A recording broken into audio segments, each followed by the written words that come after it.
Allez, nous sommes en direct. Et salut ma Danielle, comment Et vas-tu? bonjour, et bonjour Jérémy, ça va bien? Bon, j'ai eu la chance dans les coulisses avant de passer en direct d'avoir quelques aperçus du tramway strasbourgeois. Gloire à Dieu. Ouais, Gloire à Dieu. Donc, ce que je te propose dans les directs, eh ben, il faut s'adapter. Ce que je te ouais, propose, ma Danielle, c'est de remettre le direct de ce soir entre les mains de l'Éternel pour qu'on soit pleinement guidé par l'Esprit, par le ouais. Saint-Esprit. Chris devrait arriver d'ici pas longtemps. Elle est en train de couper des pommes de terre, nous faire des moules frites pour ce soir. Donc, elle devrait arriver d'ici quelques minutes. Ma Daniel, je te laisse remettre tout ça dans la prière. Ouais. Alors Seigneur, nous te remercions de nous accorder ces instants qui sont bénéfiques pour chacun de nous, que tu sois présent dans nos cœurs, dans nos âmes pour tout présider et pour tout diriger. Nous avons tellement besoin de toi. Nous en remettons à toi, te demandant que le partage soit fructueux, que nous, que nous puissions être concentrés. Ce n'est pas tellement mon cas actuellement parce qu'il y a quand même du monde autour de moi. Mais je sais que tu es là et que tu veilles à cela. Nous en remettons à toi en t'adorant. Au nom du Seigneur Jésus, Amen. Amen. Ce que je voudrais te dire, ma Daniel, n'aie pas peur du monde qui est autour de toi. C'est perturbant, hein? Ouais, ben c'est un entraînement justement. Imagine demain, je te dis, Daniel, viens, on va en ville, on va évangéliser tous les deux. Ouais, mais c'est quelque chose que j'ai déjà fait Ouais, et je me sens absolument pas à l'aise, hein. ok. Mais après, comme toute chose, c'est une chose qui se travaille en fait. Ouais, je crois, ouais. Ouais. Pourtant, alors peut-être que ouais, en pleine place publique, peut-être que c'est pas ton truc, peut-être que c'est plus d'aller toucher les gens, mais de manière personnelle, dans des lieux un petit peu plus, on va dire, dans des lieux un petit peu plus calmes, plus Oui, intimes. oui, tout à fait. Moi, j'ai besoin d'intimité et de calme, hein, toujours. Ouais. Mm. C'est un petit peu ton côté, je dirais, quand tu es, quand étais dans le social, et puis bah, c'est des lieux qui sont beaucoup plus intimes qu'un centre-ville ou, voilà. Ah oui, oui, oui, tout à fait. En ce qui me concerne, tu as pu remarquer que j'avais pas de souci pour ça, quoi. Oui, oui, mais je crois que c'est aussi une question de caractère, hein. C'est ça, c'est ça, Mm. tout à fait, tout à fait, tout à fait. On est tous complémentaires. Voilà, Ce que je te exactement. propose, ma Danielle, donc je vais remettre le live dans la prière, et puis ensuite, bah, je débuterai par la lecture donc, du chapitre 5 de la Genèse. Ouais, Donc, qui parlera ce soir, en fait, le sujet, c'est pourquoi certains personnages arrivaient à atteindre un certain âge, 200 ans, 300 ans, 400 ans dans l'Ancien Testament. et même 900 ans pour Adam, non? Oh, alors, Même Adam, au ouais, il faudrait que je relise exactement. Même Euh, au-delà de 900 ans. ouais. Et en fait, j'ai trouvé un texte d'appui pour apporter certains éléments de réponse. Donc Ouais, voilà, je vais débuter par la lecture. Et puis ensuite, eh ben, quand Christ nous rejoindra, eh ben, voilà, on continuera de débattre, comme ouais. d'habitude. Euh, Peut-être que je te poserai la question tout à l'heure, ma Danielle, quand tu seras tranquillement arrivé chez toi, si tu as des choses à nous faire part par rapport à cette semaine, des lectures que tu aurais pu faire, ou voilà, je te laisse marcher tranquillement en attendant. Oui, parce que là, c'est la partie du chemin qui est difficile, hein. J'ai Tac. soufflé. Ok. Que le Seigneur Jésus t'inonde par sa force surnaturelle, dans le nom de Jésus. Merci. Merci. Oui, Seigneur Jésus, je viens te remettre cet échange qu'on va avoir ce soir, donc autour du Genèse 5, dont je vais faire une première lecture, en attendant que Daniel arrive tranquillement chez elle, que ma chérie nous rejoigne, et puis peut-être d'autres. Seigneur Jésus, si telle est ta volonté, ben envoie-nous d'autres âmes qui auraient besoin d'entendre ta vérité, qui est celle de l'Évangile. Euh, voilà, mais je remets ce moment d'échange entre tes mains, Seigneur, pour que ce soit pleinement ton esprit qui nous guide dans ces différents échanges. Je pense que c'est un côté qui va plaire à ma chérie également, puisqu'elle a fait de l'archéologie, elle affectionne particulièrement l'histoire également de son côté. Donc, qu'elle puisse nous rejoindre également rapidement. Euh, voilà, je remets cet échange entre tes mains, qu'il soit en pleine bienveillance dans ton amour, selon ta volonté, puis qu'il y ait également une partie témoignage dans cet échange ce soir, que ces lives puissent bénir une multitude de personnes par la suite pour toutes les personnes qui viendraient faire un tour sur la chaîne YouTube Réveil Chrétien en Auvergne. Je remets nos familles entre tes mains, je remets nos couples, je remets la santé de ma Danielle entre tes mains, Seigneur. Vraiment, tu viens l'inonder par ta santé surnaturelle, qu'elle puisse sentir une force, ta force en elle, Seigneur, dans chacun de ses jours. En ton saint nom Jésus, je fais la même prière pour chacun de nos êtres chers, chacune de nos familles respectives, mais également pour chacun de tes enfants. Je voudrais faire une prière pour ce qui se passe du côté d'Israël, ce conflit entre Israël et Palestine. Voilà. Et je voudrais, par cette prière, faire comprendre à chacune de ces personnes qui tomberaient sur ce live que c'est pas parce qu'on est chrétien. Encore une fois, la différence entre Jérusalem de ce monde et Jérusalem céleste, c'est pas parce qu'on est chrétien qu'on valide forcément toute la politique et la politique du pays qui est celui d'Israël. La Bible en parle même très clairement. Ta parole, Seigneur, en parle très clairement que Israël s'est parfois détourné de tes voies, de ta volonté, et qu'il y a eu des conséquences déjà par le passé. Je fais une prière pour tous les civils qui se retrouvent au milieu de ces conflits. Comme j'aime dire à mes collègues de travail, malheureusement, ce sont le bas peuple, le bas entre guillemets. En tout cas, ce sont les civils qui n'ont rien demandé à personne, des enfants qui se retrouvent au milieu de tout ça. Je fais une prière pour toutes ces familles, que ce soit autant du côté Palestine, que ce soit du côté Israël, que ce soit une chose que j'aimerais dire, c'est que toute créature, chaque être ici-bas, chaque créature est du Créateur, donc chaque être ici-bas, Seigneur, est ta création, quel que soit le camp auquel il appartient.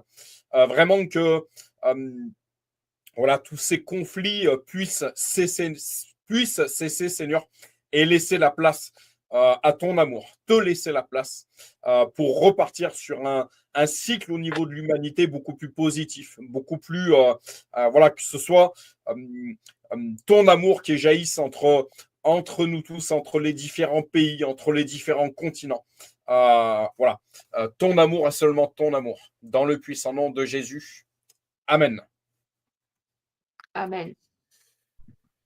Ah, Christelle est là. Ouais. Est-ce que vous avez été interrompu par le coup de fil de Stéphane, là? Pas du tout, parce que je t'avais mis en silencieux, ma Danielle. Ah, d'accord. Voilà. Il vient de m'appeler, il s'inquiète. Ok. Eh ben, que le Seigneur Jésus l'inonde par sa paix surnaturelle également de son côté. Prends le oui. temps de rentrer, ma Danielle. Ma chérie, je te laisse prendre la suite de la prière. Bien, Seigneur Jésus, je te remercie pour cette journée qui s'achève et je te remercie pour ce qu'elle a pu m'apporter et nous apporter à chacun d'entre nous. Je te remets ce live entre tes mains. Je te le remets sous ta bénédiction, Seigneur. Je te le remets sous ta protection. Je le remets sous ton amour. Sois à nouveau euh, présent par ta parole en venant nous éclairer sur les questionnements, les choses qu'on n'aurait peut-être pas tout à fait compris ou des nouvelles choses à, à entendre, à savoir de ta part. Euh, euh, je te remercie en fait aujourd'hui pour la paix que tu nous apportes euh, dans nos murs, dans notre région, parce que je pense que c'est un petit peu la continuité de la prière de mon chéri. Aujourd'hui, quand on écoute, quand on regarde un minimum, quand on se tient un minimum au courant de ce qui se passe dans le monde, il n'y a que guerre, guerre, guerre, guerre, guerre. Euh, donc vraiment, Seigneur, apporte-nous cette paix dont on a vraiment besoin. Euh, Sois celui et garde la main plutôt, parce qu'on sait que tu as la main sur toute chose qui se passe. Et garde encore ta main sur tout ce qui nous environne, ce qui se passe dans le monde, afin de nous garantir ta paix, Seigneur, et de remettre les choses en ordre. Euh, Ta parole est la vérité. On se rend compte que beaucoup de choses que tu avais annoncées arrivent petit à petit. Je dirais même pas petit à petit, c'est qu'il y a un amoncellement de beaucoup de choses que tu as annoncées qui se mettent à jour. Euh, et quelque part, je voudrais te remercier parce que tu es en train de rétablir l'ordre et tu es en train de préparer ton retour pour que enfin nous puissions avoir cette petite paix qu'on a entre nos murs, qu'elle puisse finalement inonder le monde. Voilà.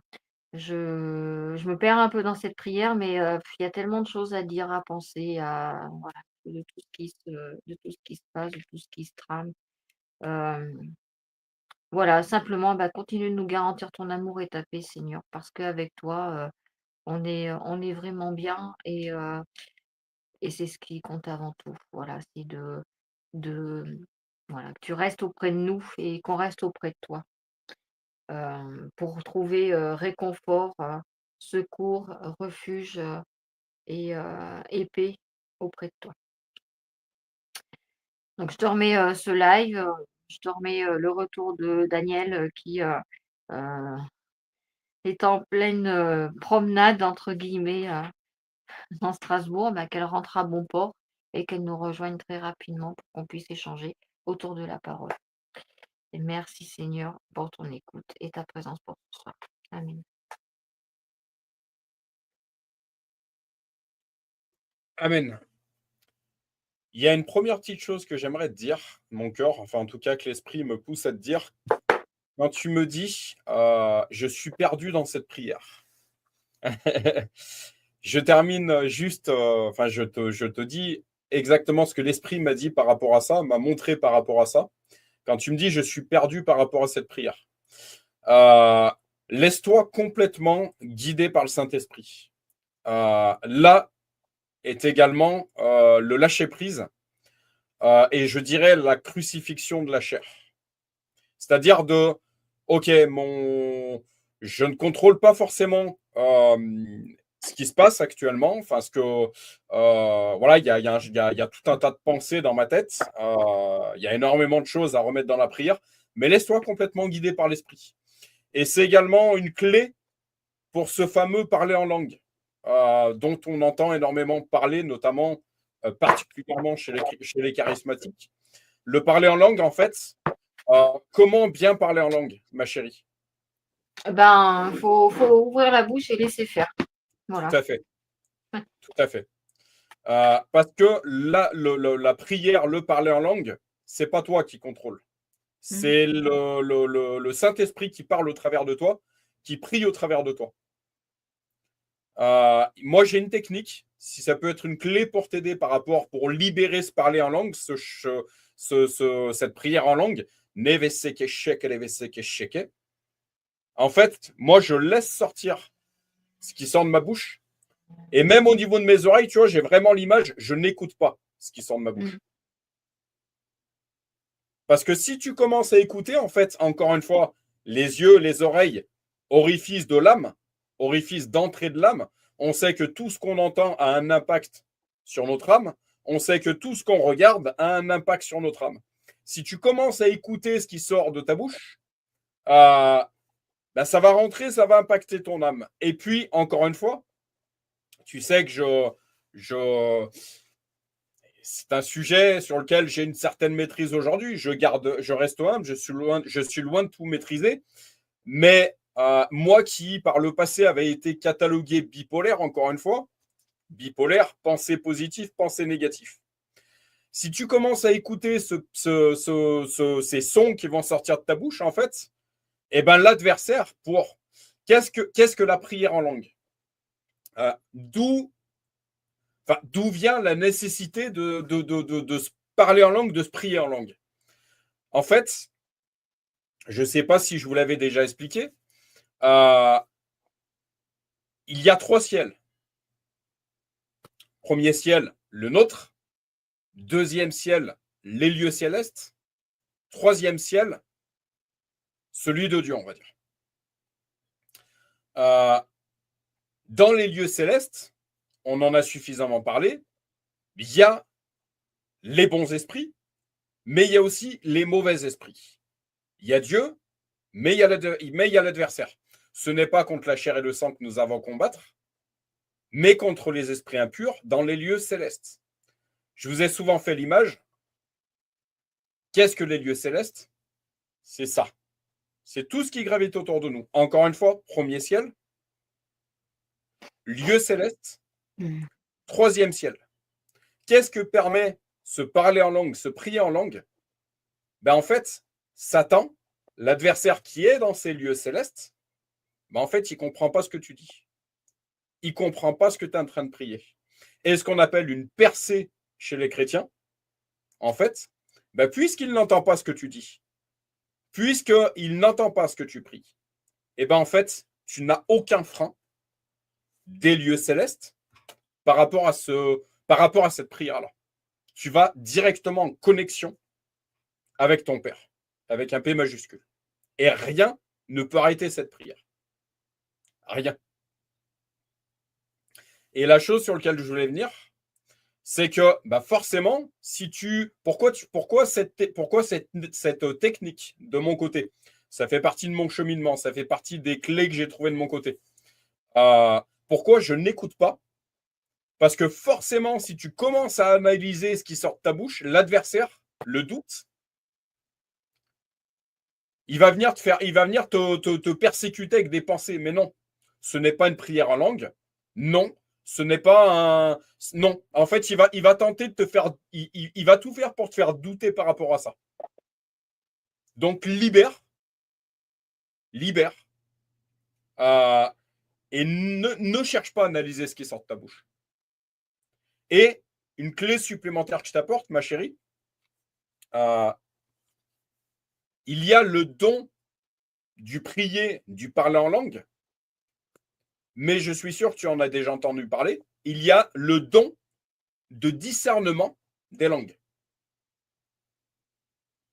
C'est-à-dire que toi, tu ne vas pas chercher à analyser. Par contre, un frère, une sœur va clairement comprendre ce qui est en train de sortir de ta bouche.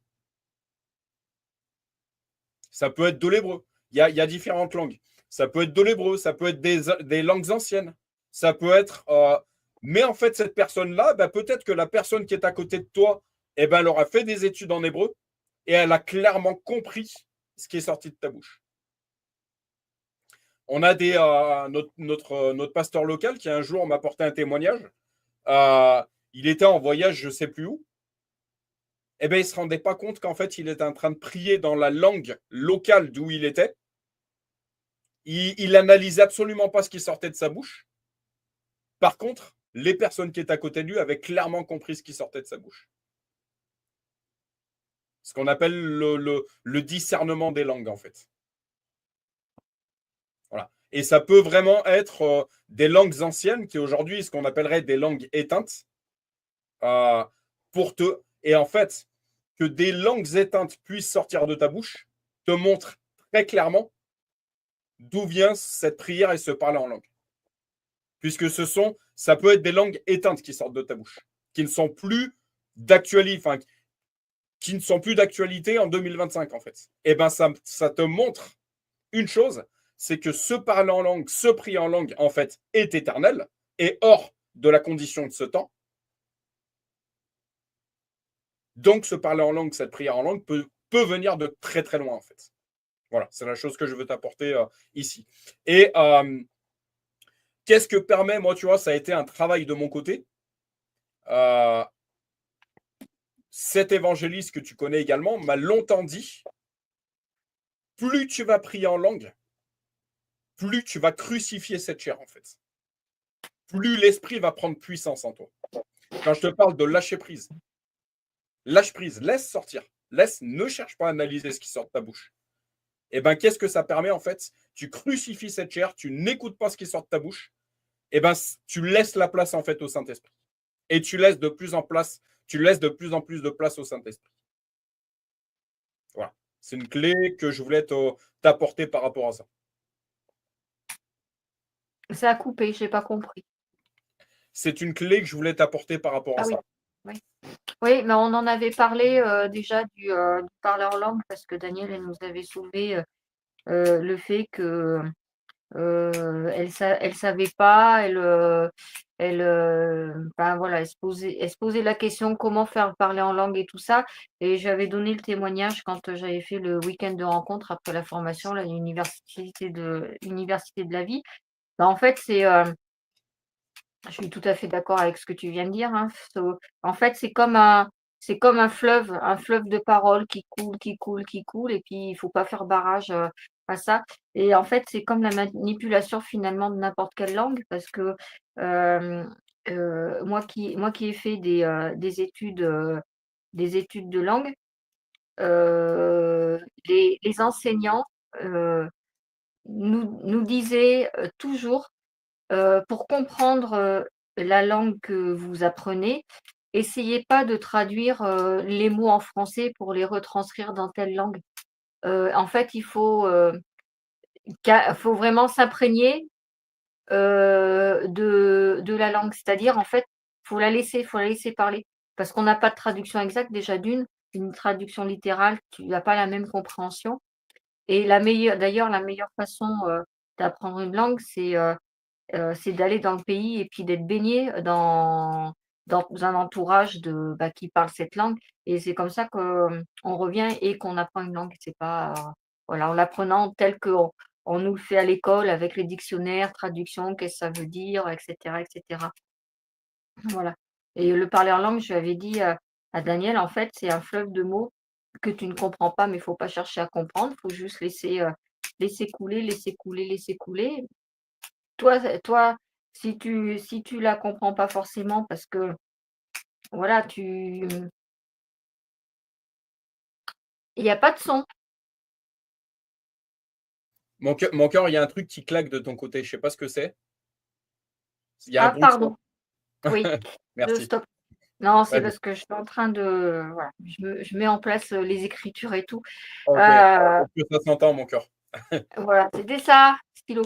Et Ok. heu et du coup, oui, je lui disais en fait, faut pas, voilà, faut laisser couler, faut pas chercher à comprendre ce qu'on dit, parce que si on cherche à comprendre, c'est là qu'en fait, on est dans dans un certain contrôle. Que le parler en langue, en fait, c'est pas un contrôle, c'est un flow, ça vient du cœur, quoi. C'est un flow qui coule, qui coule, qui coule. Et si t'inquiète, tu comprends pas ce qui sort de ta bouche, de toute façon, c'est sûr que tes oreilles, tu les bouches, mais si tu veux écouter et que tu comprends pas, déjà, faut pas chercher à écouter parce que tu comprendras pas forcément puisqu'on a la fâcheuse tendance à vouloir traduire tout ce qu'on entend qui n'est pas de notre langue maternelle, quoi. Et ben, il y en a un autre qui comprend en tout cas, voilà, et c'est le principal. On en avait parlé pas mal là, du parler en langue. Tout à fait. Par rapport à par rapport à ce qu'on est en train de discuter là, cet instant, et j'aimerais t'appuyer ça avec un verset biblique, Romains 8, 26, qui te dit: de même, aussi l'Esprit nous aide dans notre faiblesse, car nous ne savons pas ce qu'il nous convient de demander dans nos prières. Mais l'Esprit lui-même intercède par des soupirs inexprimables. Mmh.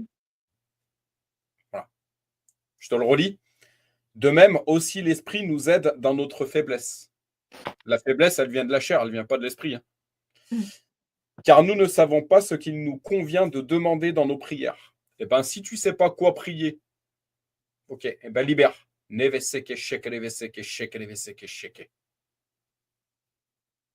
C'est l'esprit, en fait. Donc, car nous ne savons pas ce qu'il nous convient de demander dans nos prières, mais l'esprit lui-même intercède par des soupirs inexprimables. Et celui qui sonde les cœurs, on sait que le cœur, c'est le siège du Saint-Esprit, et celui qui sonde les cœurs connaît quelle est la pensée de l'esprit, parce que c'est selon Dieu qu'il intercède en faveur des saints. Je te relis cette deuxième partie. Et celui qui sonde les cœurs, donc Dieu, connaît quelle est la pensée de l'esprit. Parce que c'est selon Dieu qu'il intercède en faveur des saints. Qu'est-ce qu'un saint, encore une fois? C'est une notion que j'aime bien rappeler. Par rapport à certaines hérésies, j'ai pas peur de le dire, prier un saint qui ne fait plus partie de ce monde, en ce qui me concerne, j'appellerais ça de la nécromancie. Un saint, toute personne née de nouveau, tu es né de nouveau, tu as reçu le Saint-Esprit, tu es sainte. Tu as reçu le baptême dans le Saint-Esprit, le véritable baptême originel, tu es sainte. Le Saint-Esprit est venu vivre en toi. Et quand même le rappeler notre pasteur local, ce n'est pas qu'une élite, ça n'appartient pas qu'à une élite. Là-dessus, je suis complètement d'accord avec lui. C'est ce que veulent nous faire croire certains systèmes pyramidales. Tu m'excuseras de mon franc-parler. C'est pas du tout ça. Voilà. Donc ce soir, Genèse 5. S'il y a une chose que j'aimerais te demander, ma chérie, avant, que j'aime bien faire à chaque fois, parce qu'on connaît tous la nécessité du témoignage. Et une chose que j'ai entendue hier, encore une fois, de notre pasteur local, que je valide intégralement, notre foi naît des témoignages des autres. C'est clair. T'es là, mon cœur? Oui, je suis là. Ok. Mais ça coupe par moment. Hein. Ok. Notre foi naît du témoignage des autres. C'est bien moi, comme j'aime dire aujourd'hui, c'est bien de croire. Il y a une chose que je rajoute par contre là-dessus, c'est encore mieux de savoir. Tu lis ta parole, et puis par la foi, tu crois. C'est bien. C'est encore mieux de l'expérimenter, cette parole. Est-ce que tu comprends le sens de la phrase de ce pasteur local? Notre foi naît du témoignage des autres. C'est-à-dire qu'on a tout un tas de personnes qui vont venir nous témoigner, j'ai reçu la guérison. Quand on a prié dans le nom de Jésus pour moi. Ah ok. C'est écrit dans la parole. Donc, c'est la vérité. Les différents témoignages, en fait, de guérison, de bénédiction financière, sentimentale, etc. Qu'est-ce que ça vient faire tout ça, en fait? Ça vient renforcer, ça vient muscler notre foi, en fait. Parce qu'on n'est plus au stade je crois. On n'est plus seulement au stade je crois. On est au stade je sais. Je crois cette parole, mais je sais qu'elle a la vérité. Voilà. Oui, on n'est plus au même stade. On est à un stade supérieur, en fait. La chose pourquoi je te dis ça, donc on connaît tous la nécessité du témoignage. Avant cette lecture, parce que je veux vraiment qu'on fasse la lecture de ce chapitre 5 pour qu'on puisse passer à la suite, semaine prochaine. Est-ce que, par contre, il y a une question que j'aime bien poser à chaque fois. Est-ce que tu as eu une révélation? Est-ce que tu as eu une lecture? Est-ce que tu as eu une expérience cette semaine qui t'a parlé? Ça, je le fais chaque semaine, mon cœur. Pour donner puissance à tout ça, en fait. Est-ce que tu as une expérience, une révélation, une lecture, un songe, même un rêve qui t'a particulièrement parlé, impacté, dont tu aimerais nous faire part? Alors, laisse-moi 2 minutes de réflexion.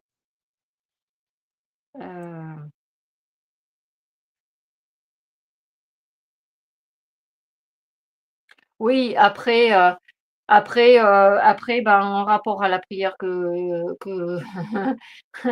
j'ai faite tout à l'heure, j'ai écouté, j'ai fait alors c'est rare quand j'allume la télé, mais à midi, j'avais vraiment un petit peu le temps et je sais pas, j'ai mon doigt a appuyé sur la télécommande et je suis tombée sur les infos et je suis tombée sur, ce qui se passe actuellement entre l'Iran et Israël et hem et un journaliste, qui dit, il y a une très grande symbolique, dans l'attaque, d'Israël, due au nom qu'il a marqué là, Rising Lion expliqué le drapeau de l'Iran, en fait, avant que ce soit les mollahs qui étaient au pouvoir. L'ancien drapeau de l'Iran, en fait, symbolisait un lion avec un soleil. Et puis là, dit un lion avec un soleil, dans ma tête, je me dis oui, certes, mais avant tout, quand même, il y a une grande symbolique, c'est le lion. Parce que Rising Lion, ça veut dire retour du lion. Et, et, euh, et là, je me suis dit, mais encore une fois, euh, la parole est la vérité, parce que ce qui est marqué dans les Écritures, on voit à nouveau que avec ce qui se passe entre Iran et Israël, et voilà, c'est la vérité. Voilà. Donc, je pense que si on s'arrête en fait à chaque petite info, à chaque petite chose qui se passe, à chaque détail, on se rend vraiment compte que tout était écrit depuis plus de 2000 ans. Voilà. Donc ça va être, je vais même pas dire que c'est une révélation, parce que ça fait tilt. Voilà, c'est un témoignage comme quoi la parole est la vérité, une fois de plus. Et puis des témoignages comme ça, enfin on en voit tous les jours, hein. Voilà, je te dis, moi je regarde pas les infos tout le temps, mais je suis sûre, quelqu'un qui veut vraiment analyser en fait la situation dans le monde, tout ce qui se passe, voilà, il se rend compte que non, c'est des oui, il le savait, parce que si tu as lu la Bible, tu le sais. Tu sais que, ce qui se passe, oui, je le savais. Enfin, voilà, c'est écrit. Voilà, voilà. Ça va être le petit témoignage. Tout à fait. Après, le lion de Juda, tu sais ce qu'il représente? Oui, oui, oui. Ouais. Ok. Il y a une chose que j'aimerais te lire, une citation. Donc, j'ai un fichier Word, guerre et géopolitique biblique. Euh, Celui qui lit les journaux sait ce qu'il se passe dans ce monde. Celui qui lit la Bible sait pourquoi cela se passe. Mmh. C'est clair que chronologiquement, comme je disais encore à une personne aujourd'hui, il n'y a pas de hasard, il y a juste des rendez-vous en fait. Mmh. Voilà. Comme j'aime dire aujourd'hui, la vie est une partition de musique en fait. Voilà, c'est clair que pourquoi on parle de livre de vie? Parce que c'est écrit justement. Ouais, Alors attention, il y a une part qui est écrite et puis il y a une part que tu as la responsabilité d'écrire. oui. Mais juste pour faire une parenthèse à ce que tu viens de lire, quand on parle heu, ah zut, j'ai perdu ce que tu viens de dire. Heu, Vas-y, répète-moi ce que tu viens de dire, s'il te plaît, mon cœur. Celui qui lit les journaux sait ce qu'il se passe dans ce monde. Celui qui lit la Bible sait pourquoi cela se passe. Oui, mais en fait, c'est là où tu te rends compte que, hem, la Bible n'est pas seulement un écrit et puis c'est tout. La Bible, en fait, c'est la parole vivante. C'est-à-dire que ce ne sont pas des simples mots qui sont posés, ce sont des choses, ce sont des faits qui se déroulent, voilà, c'est, hem, à l'image d'un personnage, en fait, elle vit, voilà. On pourrait comparer la Bible à un personnage qui vit, qui a des expérimentations, qui vit des choses, voilà, mais c'est pas juste des mots, quoi. Concrètement parlant, il y a de l'action avec. Alors je te recite un verset. Nous n'avons pas à lutter contre la chair et le sang, mais contre les esprits impurs dans les lieux célestes. Qu'est-ce qui rend cette parole vivante, ma chérie? Qu'est-ce qui rend cette parole vivante? Oui. Bah, c'est le fait que tout ce qu'elle dit, prend forme. Non, mais Qu'est-ce qui fait que certaines personnes perçoivent ce qui est écrit dans cette parole, analysent ce qui est écrit dans cette parole, ont le témoignage que cette parole est la vérité et d'autres non? Bah, je pense que quand tu as le discernement, que tu as le Saint-Esprit, tu te rends compte que, en fait, ne serait-ce que ce qui t'arrive dans ta vie, enfin, tu ouvres la Bible, tu trouveras un sens à certaines choses qui t'arrivent, dans la vie, tu auras des explications, tu auras tout ça. Tu fais le lien, en fait, entre tes expériences, entre ce que tu vis au dehors et puis ce qui est écrit, dessus. En fait, je te cite un autre verset pour t'appuyer ce que je veux t'apporter. C'est spirituellement qu'on en juge. Oui. C'est pas Et c'est c'est spirituellement qu'on en juge. C'est-à-dire que les écailles des yeux tombent.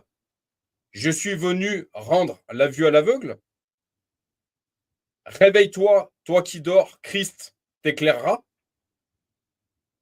Tout, c'est ce que je disais à un frère, ce fameux week-end de formation. Il n'y a qu'une chose qui fait la différence, c'est le Saint-Esprit. C'est pas autre chose. Qu'est-ce qui fait que certaines personnes sont sous la loi, d'autres sous la grâce? Qu'est-ce qui fait que spirituellement, qu'est-ce qui fait que, j'ai pas peur de le dire, qu'est-ce qui fait que certaines églises sont mortes et certaines églises sont vivantes? C'est l'esprit. Tout part du Saint-Esprit. Absolument tout. C'est un petit peu, je te ferai l'image, c'est un petit peu comme si tu avais, regarde ma chérie, c'est un peu comme si tu avais la Bible. Ben, sans le Saint-Esprit, ouais, ça bouge pas, quoi. Ok, je vois qu'il y a des choses qui sont écrites. Et puis, c'est comme si le Saint-Esprit vient vivre en toi. Et puis, toute cette parole, toutes ces lettres, elles commencent à bouger, en fait. Elles deviennent vivantes, en fait. Ben, en fait, on parle de vue. Je suis venu rendre la vue à l'aveugle. En fait, avec le Saint-Esprit, tu as une paire de lunettes supplémentaires. Ah bah, je vois. C'est tout. C'est pas plus compliqué. C'est pas plus compliqué. Ce qui fait la différence, c'est le Saint-Esprit. Qu'est-ce qui fait que certaines personnes sont sous la loi?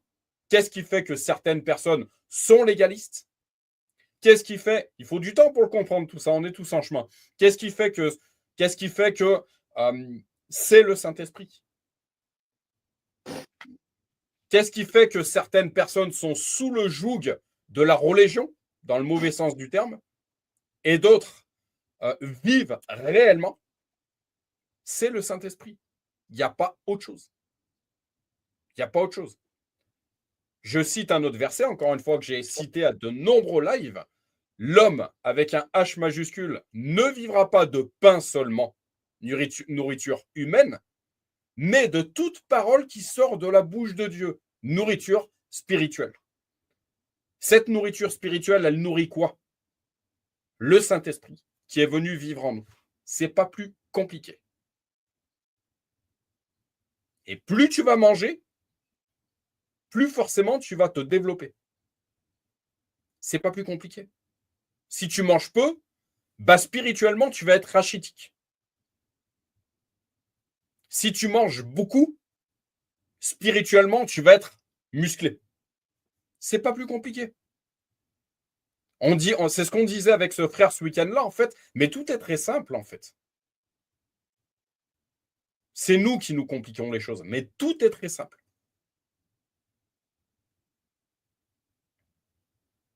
C'est très simple.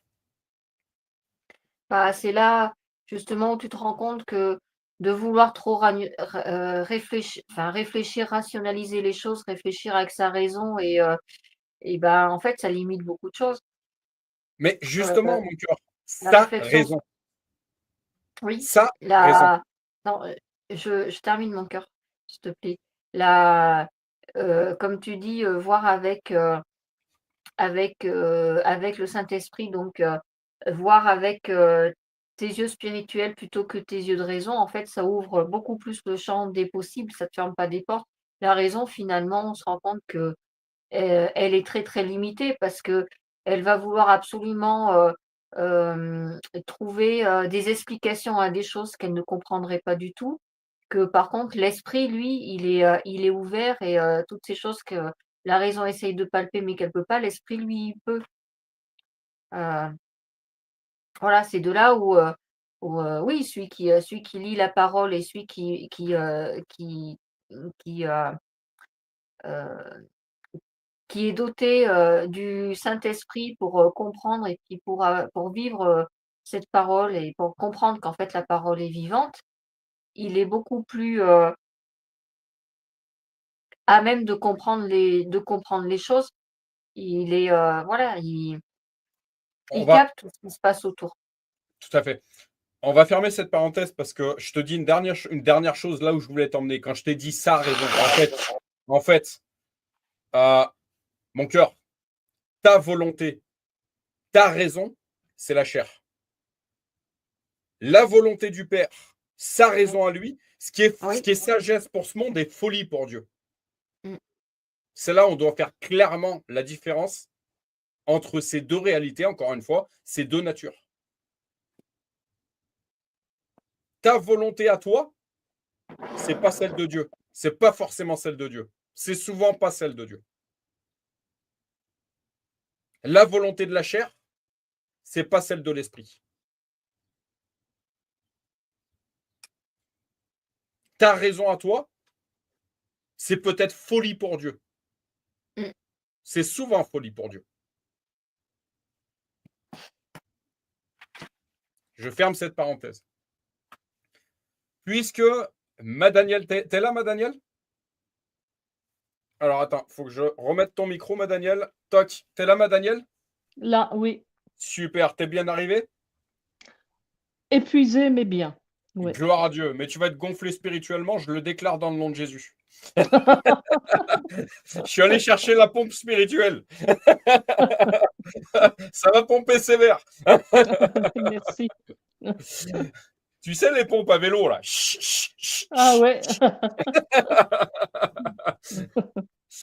Euh, puisque les semaines précédentes, c'était toi, ma chérie, c'était toi, Daniel, qui avait lu la parole en premier, bah, ce soir, ça va être moi.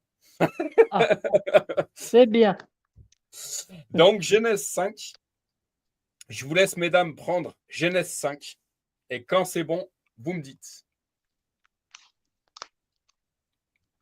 C'est bon. Ok, parfait. Ouais, chez moi aussi. Ok. Alors, mesdames, je vous invite à fermer les yeux. Je vais vous faire une première lecture. Si jamais l'esprit vous fait pip, pip, pip, pip, à l'intérieur de vous, vous me dites. Si vous révèle quelque chose, vous me dites. Je vous fais une première lecture. Et si l'esprit me montre quelque chose par rapport à ça, je vous le dirai aussi. Quand c'est bon pour vous, vous me dites. C'est bon. Ok. Ma chérie, c'est bon? C'est bon. Ok. Une clé que me révèle à l'instant même, une clé que l'esprit me révèle à l'instant même. Pourquoi la nécessité parfois de fermer les yeux? Bah comme ça, il n'y a plus que deux orifices qui sont ouverts, le Saint-Esprit, les oreilles. Je suis tellement passionné par le Saint-Esprit que je parle que de ça.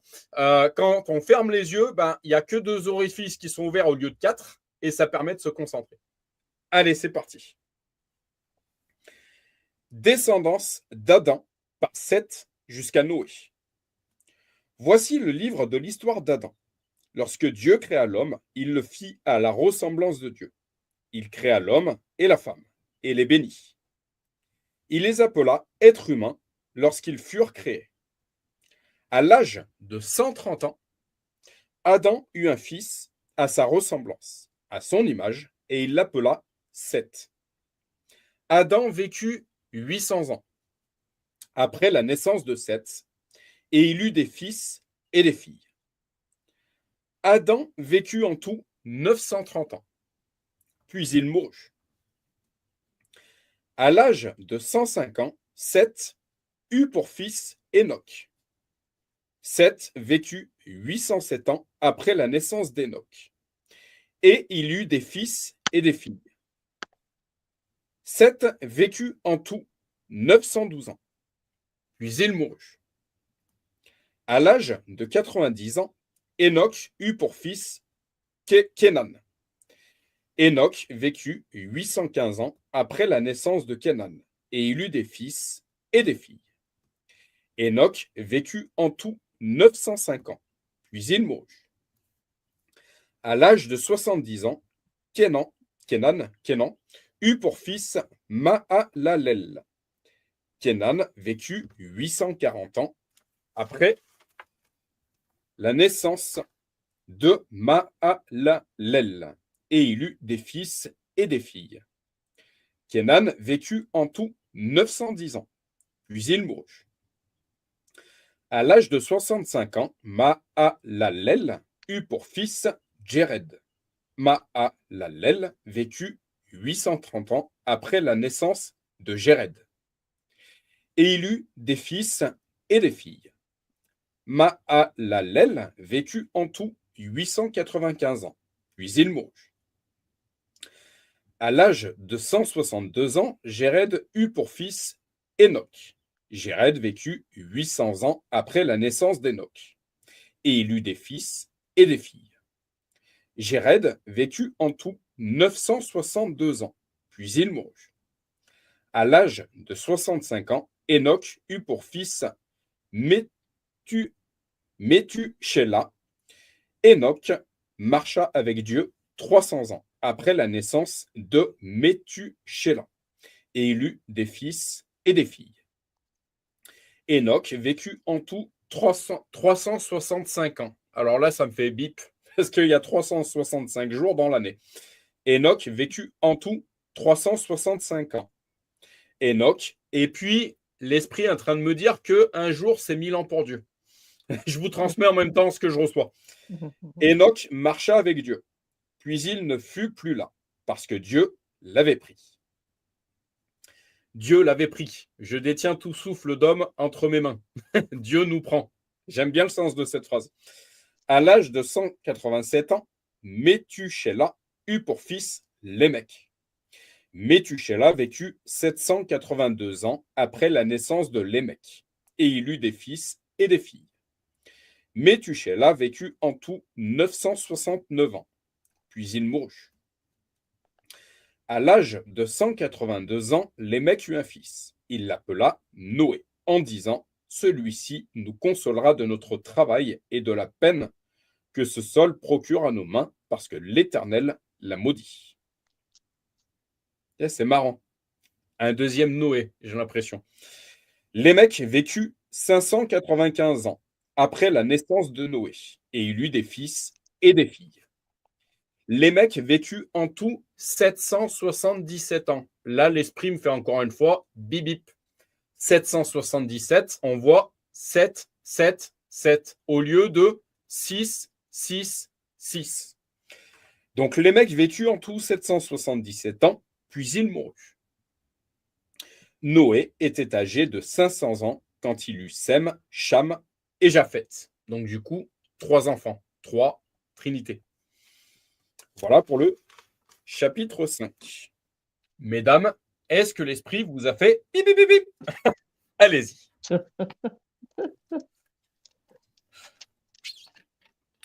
Qu'est-ce qu'on doit faire? Moi, je vais commencer.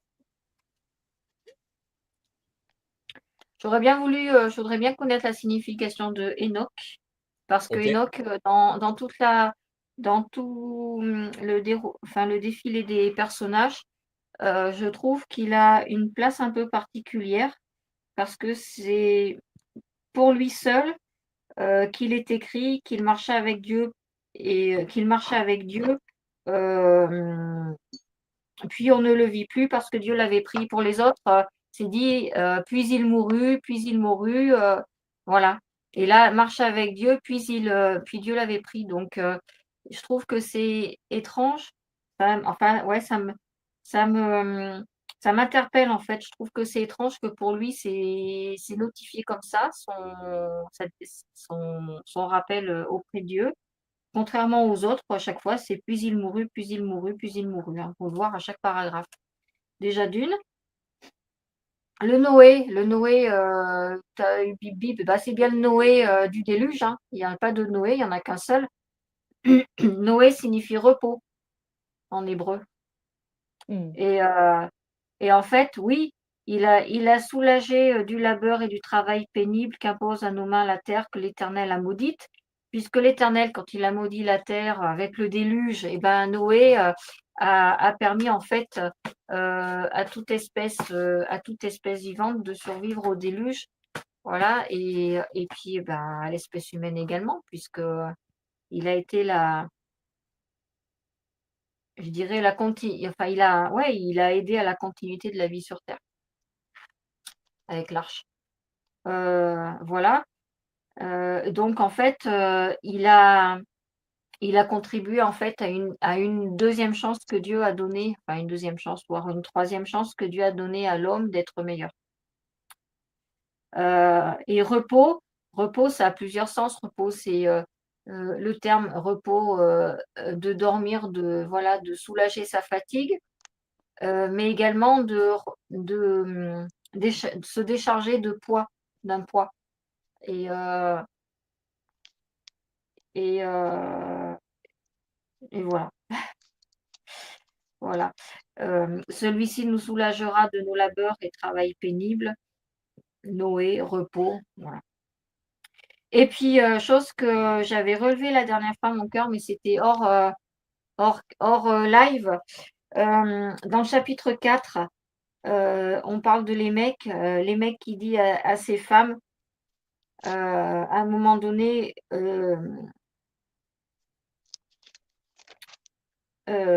Caïn, alors attends, c'est dans le chapitre 4, verset 24, car Caïn sera vengé 7 fois et Lémec 77 fois. Et bien, Caïn 7, Lémec 77, et on retrouve l'âge de Lémec, il vit 777 ans. Ouais. Voilà, il y a cette relation entre les deux versets. Donc, à chercher le sens, ça a très certainement un sens. Voilà. Et, Noé, on ne nous dit pas combien de temps en fait il a vécu Noé. La seule indication qu'on a en fait, c'est qu'il a eu ses enfants quand il était âgé de 500 ans. Par rapport à tous les autres personnages précédents, il les a eus vachement plus tard que les autres. Parce que les autres, c'est dans les 100 ans, les 90 ans, 162, 65, voilà. Et lui, à 500 ans, il a eu des enfants. C'est énorme. Combien de temps a-t-il vécu après? Voilà. Très bien. Je ne sais pas si c'est marqué plus tard, certainement, mais Alors, pour voilà. répondre à ta première question, que signifie Enoch dans la Bible? 7e patriarche. Encore une fois, 7e patriarche. Chiffre 7. 7e patriarche du lignage de Seth. Il a, selon le livre de la Genèse, vécu 365 ans avant que Dieu le prenne pour le placer au ciel. Enoch marchait avec Dieu, ce qui exprime une relation privilégiée avec lui.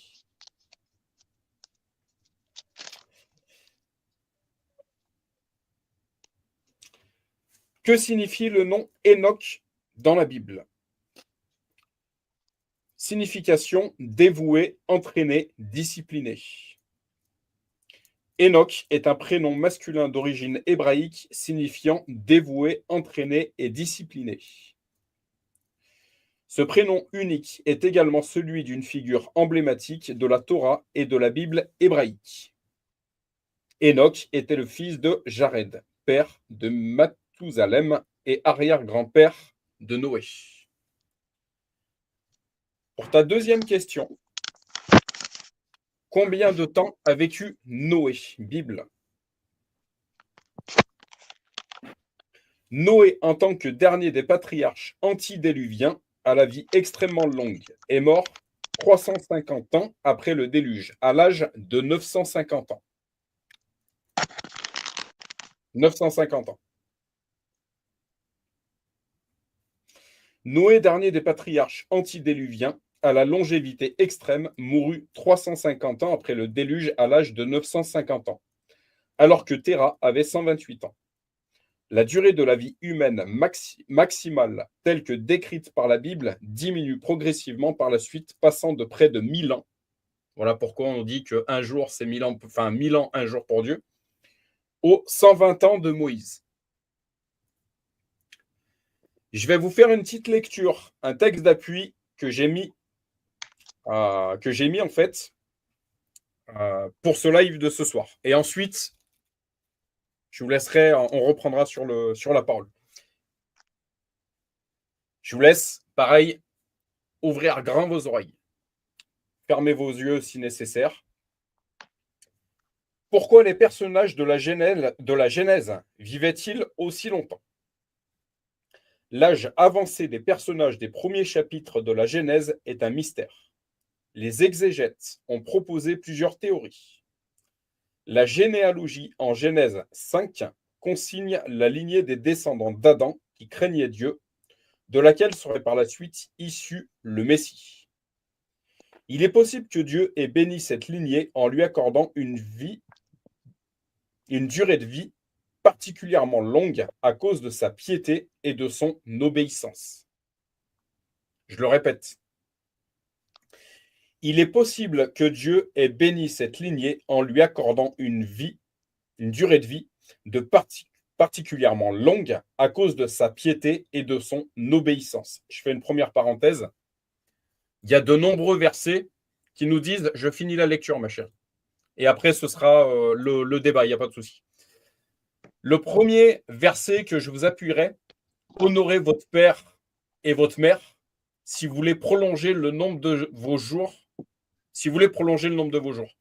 La Bible nous parle du début jusqu'à la fin, que par le péché, en fait, Dieu a un plan parfait pour chacun d'entre nous, il nous le dit, mais par le péché, nous pouvons attenter au nombre de jours que Dieu a fait pour nous.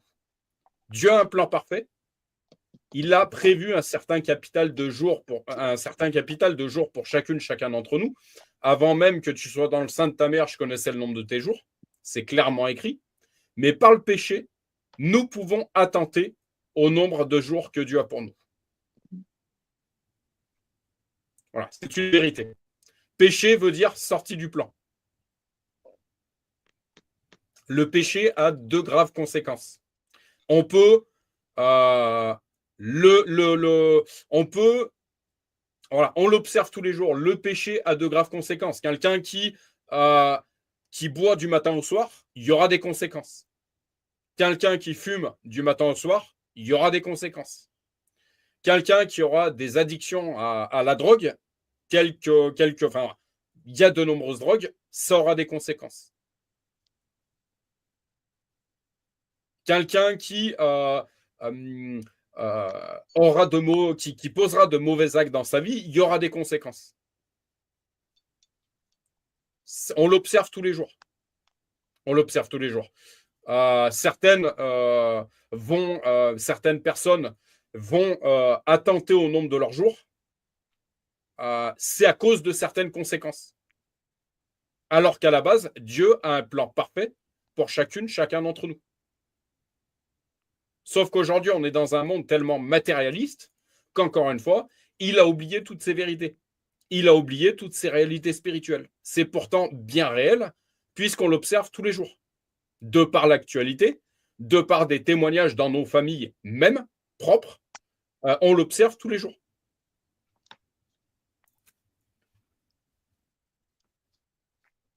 Je continue.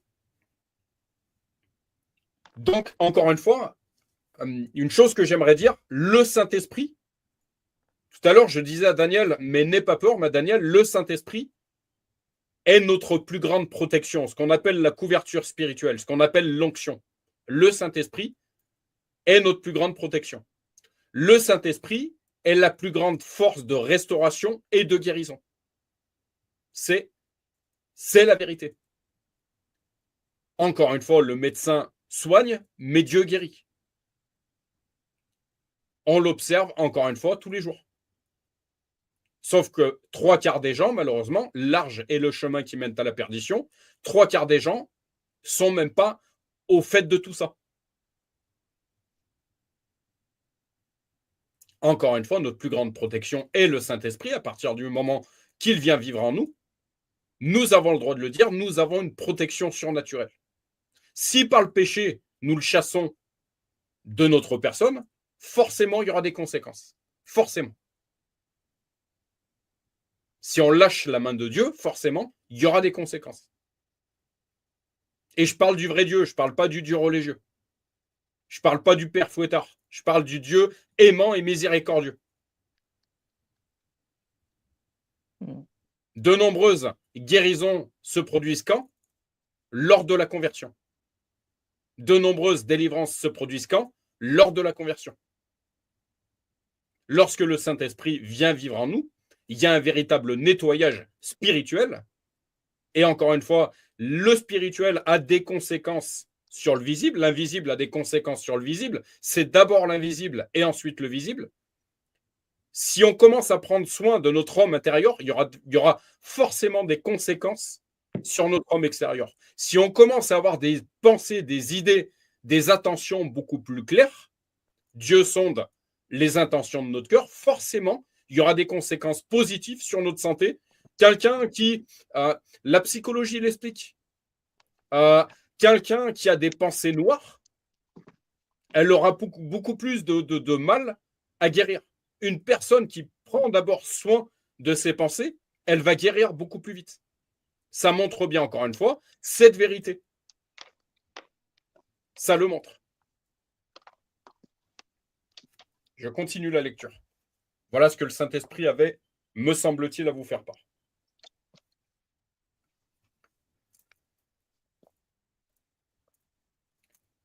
C'est une explication plausible. Mais la Bible ne dit nulle part que seuls les individus mentionnés en Genèse 5 ont vécu aussi longtemps. De plus, à part Enoch, Genèse 5 n'identifie aucune de ces personnes comme particulièrement pieuses. Il est probable que tous les hommes de cette époque vivaient plusieurs centaines d'années. Plusieurs facteurs contribuent probablement à cet état de fait. Là où le Saint-Esprit me montre également, c'est que ce n'est pas parce qu'on est chrétien, habité par le Saint-Esprit, qu'on n'habite pas un corps de chair périssable. C'est une réalité également. Et je disais un jour de manière humoristique à Daniel, notre corps de chair a une DLU, date limite d'utilisation. Ensuite, c'est retour à la patrie. La chair est périssable, l'esprit, l'âme est éternelle. Donc, ce n'est pas parce qu'on est habité par le Saint-Esprit qu'on n'est pas susceptible de rencontrer des problèmes de santé au bout d'un moment. Tous ces personnages qui ont vécu plus de 800 ans, il y a un moment où ils ont quitté ce corps de chair. Alors même que mon homme extérieur se désagrège de jour en jour, mon homme intérieur se renouvelle de jour en jour.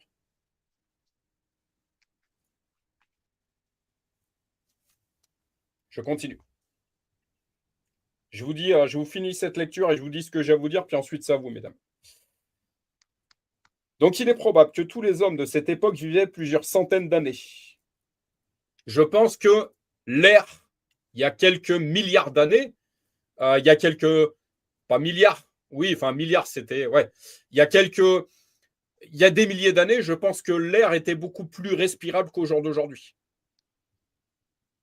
Je pense que la nourriture était beaucoup plus saine, il y avait beaucoup moins de produits phytosanitaires, je n'ai pas peur de le dire en place publique.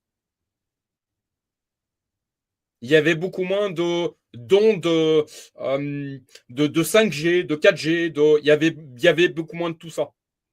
Aujourd'hui, je n'ai pas peur de dire que notre corps, c'est toi-même qui me le disais un jour dans ton expression, ma chérie, notre corps est attaqué de toutes parts Prenons soin de notre âme. Ça a été ta citation, ma chérie, que j'ai trouvée très jolie. Je continue.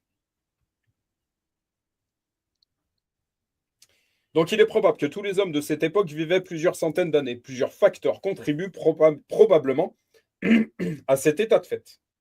Genèse 1, 6, 7 mentionne les eaux au-dessus de l'étendue, une voûte d'eau qui entoure la Terre. Il est possible que cette voûte d'eau ait provoqué un effet de serre au niveau de la planète entière, qui aurait bloqué une grande partie des rayons, je suis en train d'en parler justement, qui touchent la Terre aujourd'hui, avec pour conséquence des conditions de vie idéales. Je relis cette partie. Il est possible que cette voûte d'eau ait provoqué un effet de serre au niveau de la planète entière, qui aurait bloqué une grande partie des rayons qui touchent la Terre aujourd'hui, avec pour conséquence des conditions de vie idéales. Moi, quand on me parle de rayons, je pense au cancer. Je peux pas. Voilà, quand on me dit le mot rayon, je vois le cancer. Je pense au cancer. On parle de rayons de la chimiothérapie. Genèse 7, 11 indique qu'au moment du déluge, cette voûte d'eau a été précipitée sur Terre, mettant fin à ses conditions de vie idéales. Comparez la durée de vie des personnes avant Genèse 5, 1, 32 et après Genèse 11, 10 à 32, le déluge. Tout de suite après le déluge, l'espérance de vie chute de manière dramatique. Un autre facteur à prendre en compte est le fait que le code génétique des premières générations après la création n'avait encore développé que peu de défauts. Qu'est-ce qui, comme aime bien le dire notre pasteur local, qu'est-ce qui a installé certains virus à l'intérieur de nous? C'est le péché. C'est le péché. Quand est-ce que Adam et Ève ont découvert qu'ils étaient nus? Au moment qu'ils avaient mangé du fruit défendu, lors de la chute.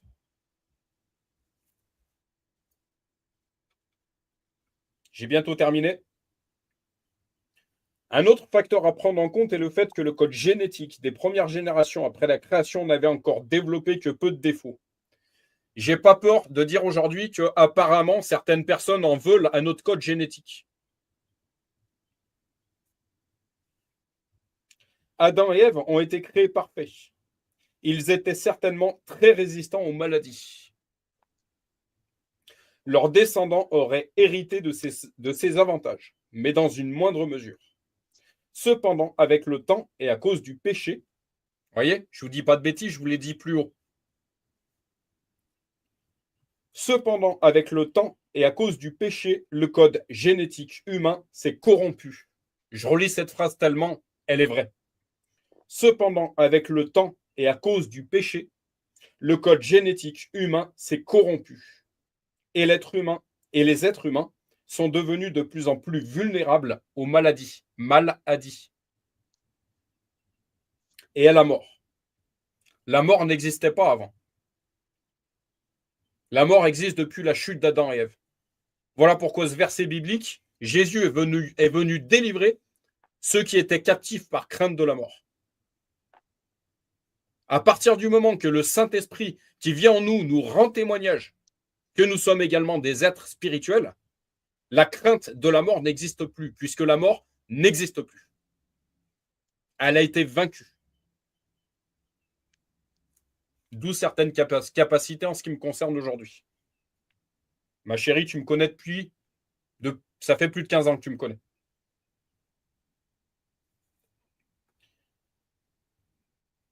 Ce qui a certainement provoqué cette chute vertigineuse de l'espérance de vie. Le péché. Est-ce qu'on se rend bien compte de ce qu'est le péché? Et je vais dire une chose que notre pasteur local a dit récemment, ma chérie. Le péché n'est pas quelque chose de... Le péché, c'est l'ADN de Satan. Ça sort de la bouche de notre pasteur local. Le péché est l'ADN de Satan. La grâce est l'ADN de Dieu. Est-ce qu'on mesure seulement, est-ce qu'on mesure assez ce qui est véritablement le péché? Et est-ce qu'on mesure assez les conséquences du péché? Certains jouent avec le péché au jour d'aujourd'hui. Est-ce qu'ils se rendent compte de ce qu'ils font? Père, pardonne-leur, ils ne savent pas ce qu'ils font.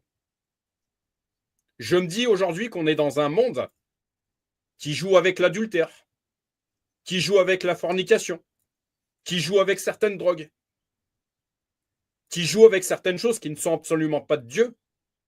Aujourd'hui, on consomme tout, j'en parlais pas plus tard que cet après-midi, y compris le couple, y compris le mariage, y compris on fait tout et n'importe quoi au jour d'aujourd'hui. Est-ce que les gens se rendent bien compte de ce qu'ils font? En ce qui me concerne, je dirais que pas du tout, malheureusement. Il y a des conséquences qui sont dramatiques et qui sont éternelles. Puisqu'on a un Dieu qui nous parle d'éternité, on a un Dieu de grâce qui nous promet une vie éternelle à partir du moment qu'on marche avec lui. Alors, puisqu'il y a ces deux facettes, il y a toujours ces deux dualités, s'il y a une vie éternelle, une grâce éternelle qui existe, alors j'ose dire en pleine place publique qu'il y a également une malédiction éternelle qui existe.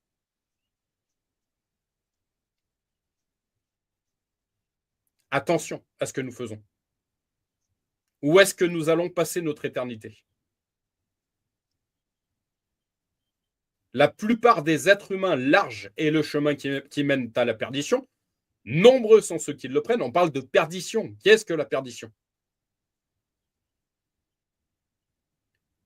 La plupart des gens qui ne vivent que par la chair se rendent malheureusement, c'est pas un jugement, c'est pas une condamnation, mais la plupart des gens, 3/4 des gens qui vivent par la chair, ne se rendent pas compte de ce qui les attend éternellement. Père, pardonne-leur. En gros, c'était une prière de Jésus, mais s'il te plaît, Père, pardonne-leur. Ils ne savent pas ce qu'ils font.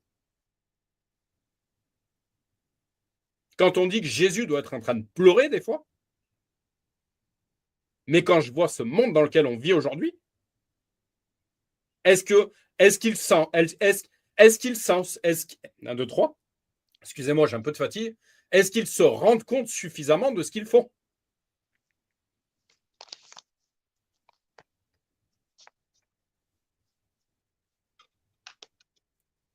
J'ai terminé de mon côté. Je vous en prie, mesdames.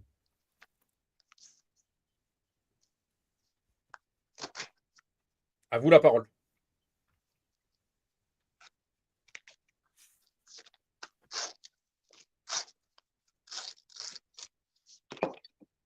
À vous la parole, mesdames. Bon, moi, en ce qui me concerne, j'ai écouté ces explications-là. C'est clair que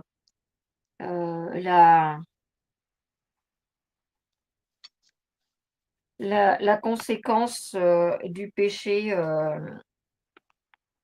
avant qu'il y ait le déluge a eu un impact énorme sur l'homme et puis sur son devenir parce que aujourd'hui, on se rend compte que on a tellement de choses à faire et on n'a pas le temps de faire tout ce qu'on voudrait faire.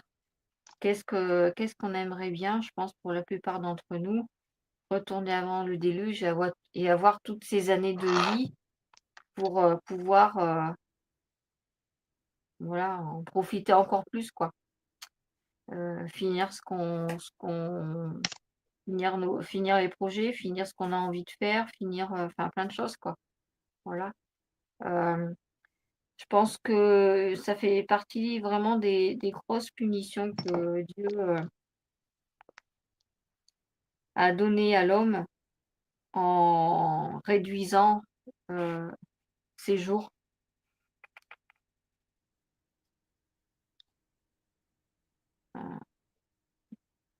Voilà. Après, oui, les conditions de vie de l'époque, c'est clair que c'était pas du tout les mêmes que maintenant, hein.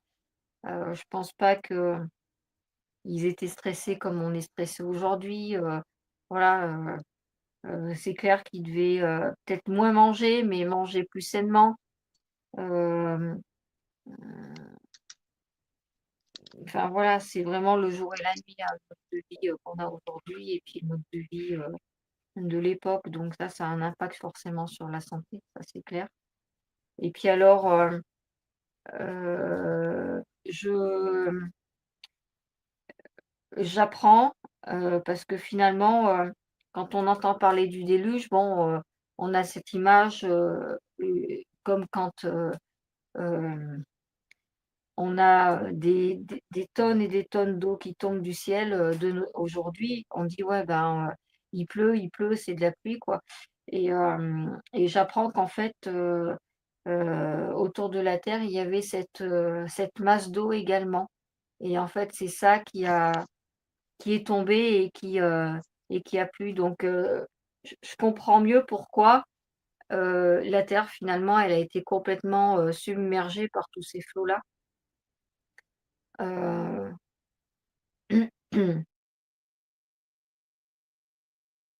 voilà, c'est pas des simples nuages, quoi. C'est vraiment quelque chose, enfin, c'est vraiment une on pourrait appeler ça de nos jours une catastrophe naturelle, énormissime en fait, qui est tombée sur la tête des gens. Et ça on le sait pas. Hem, Quand on lit la Bible, on pense que c'est, voilà, que c'est des nuages, que c'est de l'eau, c'est de la pluie tout simplement, mais que c'est pas cette masse d'eau. Heu, voilà pour, ce que j'ai à dire de mon côté. Daniel? Moi, je trouve qu'on est quand même, dans un état terrible, hein. Je suis presque angoissée, hein, de me rendre compte de tout ça. C'est quand même, beaucoup plus grave que ce qu'on peut penser, hein. L'état de péché, l'état de l'homme, dans quel état il est là, c'est terrible, hein. Et qu'est-ce que je voulais te dire? Quand tu as parlé, Jérémie, qu'il y a une malédiction éternelle qui existe, mais ça m'a fait trembler ça. Elle existe pour qui? Est-ce qu'elle existe pour ceux qui ont accepté Jésus? Daniel, Oui.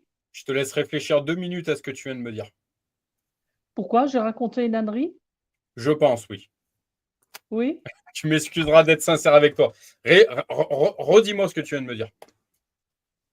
Daniel, quand même. oui. Tu as dit qu'il y a 2 dualités et qu'il y a une malédiction éternelle qui existe. Tout à fait.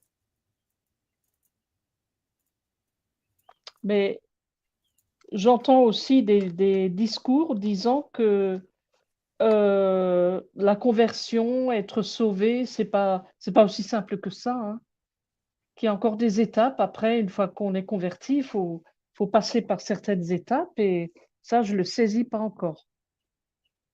En fait, je pense que là, tu mélanges un peu les choses, Daniel. Euh, à ton avis, est-ce que la perdition, elle est pour ceux, c'est dans ce que tu viens de me dire, à ton avis, est-ce que la perdition serait pour ceux qui ont reconnu Jésus? Ben, je me pose la question si on n'a pas une. Pour ceux qui ont reconnu Jésus? Ouais, ça suffit Alors, peut-être pas. alors tu mets pourquoi ça suffirait pas? Parce que tout dépend de la reconnaissance dont on parle. Si c'est une reconnaissance, très profonde qui transforme complètement la personne, je suis d'accord, ça marche. Mais est-ce que dans les églises, on explique ça? Je pense que y a une chose très simple. Je pense que même ma chérie est capable de te l'expliquer, ça. Ma chérie, Ouais, Et ben, en fait, Dieu reconnaît à la sincérité du cœur, donc c'est clair que si tu es sincèrement avec Dieu, que si tu es sincèrement dans la marche avec Dieu, bien sûr que non, il y a pas objet de malédiction. Par contre, ce qu'il faut avoir en tête, c'est que, et ça Jérémie, mon cœur, il le répète, assez souvent, c'est que la bénédiction, on peut la perdre aussi. Donc c'est pour ça qu'il faut être vigilant, à rester toujours, avec Dieu dans notre marche avec lui, quoi. Voilà, toujours, voilà. toujours bien réfléchir. Voilà, des simples prières, des simples allées-venues au culte. Ça suffit pas. En quelque sorte, le paraître ne suffit pas. Il faut vraiment que intérieurement, et tu l'as dit toi-même, Daniel, il faut vraiment qu'intérieurement, il y ait un changement, il y ait eu un travail de fait et qu'on ne lâche pas sa main. Voilà, c'est ça, ouais. Bon, je suis Après, rassurée de vous. Ouais. Après, il y a une éternelle malédiction. Quand on lit la Bible, on voit souvent dans les écrits que Dieu apparaît souvent comme un Dieu qui punit aussi, parce que, enfin, nous, on l'a pas mal vu avec mon chéri quand on a lu les précédents chapitres ensemble, là, avant d'être, même dans Ézéchiel aussi, où Dieu punit l'homme, Dieu punit la descendance. C'est dans ce sens-là où on peut employer le mot malédiction. Mais en fait, Dieu, il rétribue à juste valeur. Malédiction, c'est peut-être un petit peu fort quand même comme mot, parce que c'est quand même un Dieu aimant qu'on a. Alors Bah, certes, le justement, ouais. péché, voilà, mais le péché, il engendre des conséquences aussi. Les conséquences, c'est pas Dieu qui nous les impose. Finalement, c'est Mhm. nous qui nous les créons quand on pêche. Après, Ouais. Dieu, en gros, c'est comme, enfin, tu fais un mauvais acte dans ta vie, et ben, soit ça va pas avoir de conséquences, et là, c'est très rare, soit ça va t'amener des choses négatives, et c'est ça, et Dieu laisse faire parce qu'en fait, euh, finalement, on a des leçons à apprendre de tout ça pour nous aider à grandir et peut-être se rapprocher de plus en plus de lui. Donc, Ouais. est-ce que parler de malédiction, le mot est un peu fort. Il y a de la Oui, c'est vrai. bénédiction en Dieu, il y a beaucoup de bénédictions en Dieu, euh, mais finalement, c'est qui maudit? C'est Je l'homme, pense hein. pas que ce soit Dieu qui maudit, ce sont nos actes, on se maudit nous-mêmes finalement, Ouais. à mon sens. Là, je suis d'accord. En fait, la seule chose que j'aimerais vous apporter, c'est que qu'est-ce qu'on appelle le Fils de l'homme? C'est Jésus. Ouais. Qu'est-ce que fait le Fils de l'homme? Quel est le rôle, le rôle du Fils de l'homme? C'est de multiplier les filles et les fils de l'homme. Mm. Qu'est-ce que le fils de la perdition? C'est l'adversaire, c'est la partie adverse. Quel est l'objectif du fils de la perdition? D'augmenter le nombre des filles et des fils de la perdition. Dualité, encore une fois. Ouais. Si la lumière existe, alors les ténèbres existent. Si le bien existe, alors le mal existe. Si la grâce existe, le péché existe. Mhm. C'est, on parle de se positionner dans le milieu chrétien. On parle de prendre position. Quel est mon camp? La chose sur laquelle je voudrais revenir, c'est que c'est pas nous, simples hommes, qui allons juger. On parle du jugement. La Bible parle du jugement. Il ne faut pas avoir peur d'en parler de ça parce que c'est réel. Mhm. Quand on va arriver là-haut, ok, ça c'était de Dieu, ça l'était pas du tout. La balance, le symbole de la balance.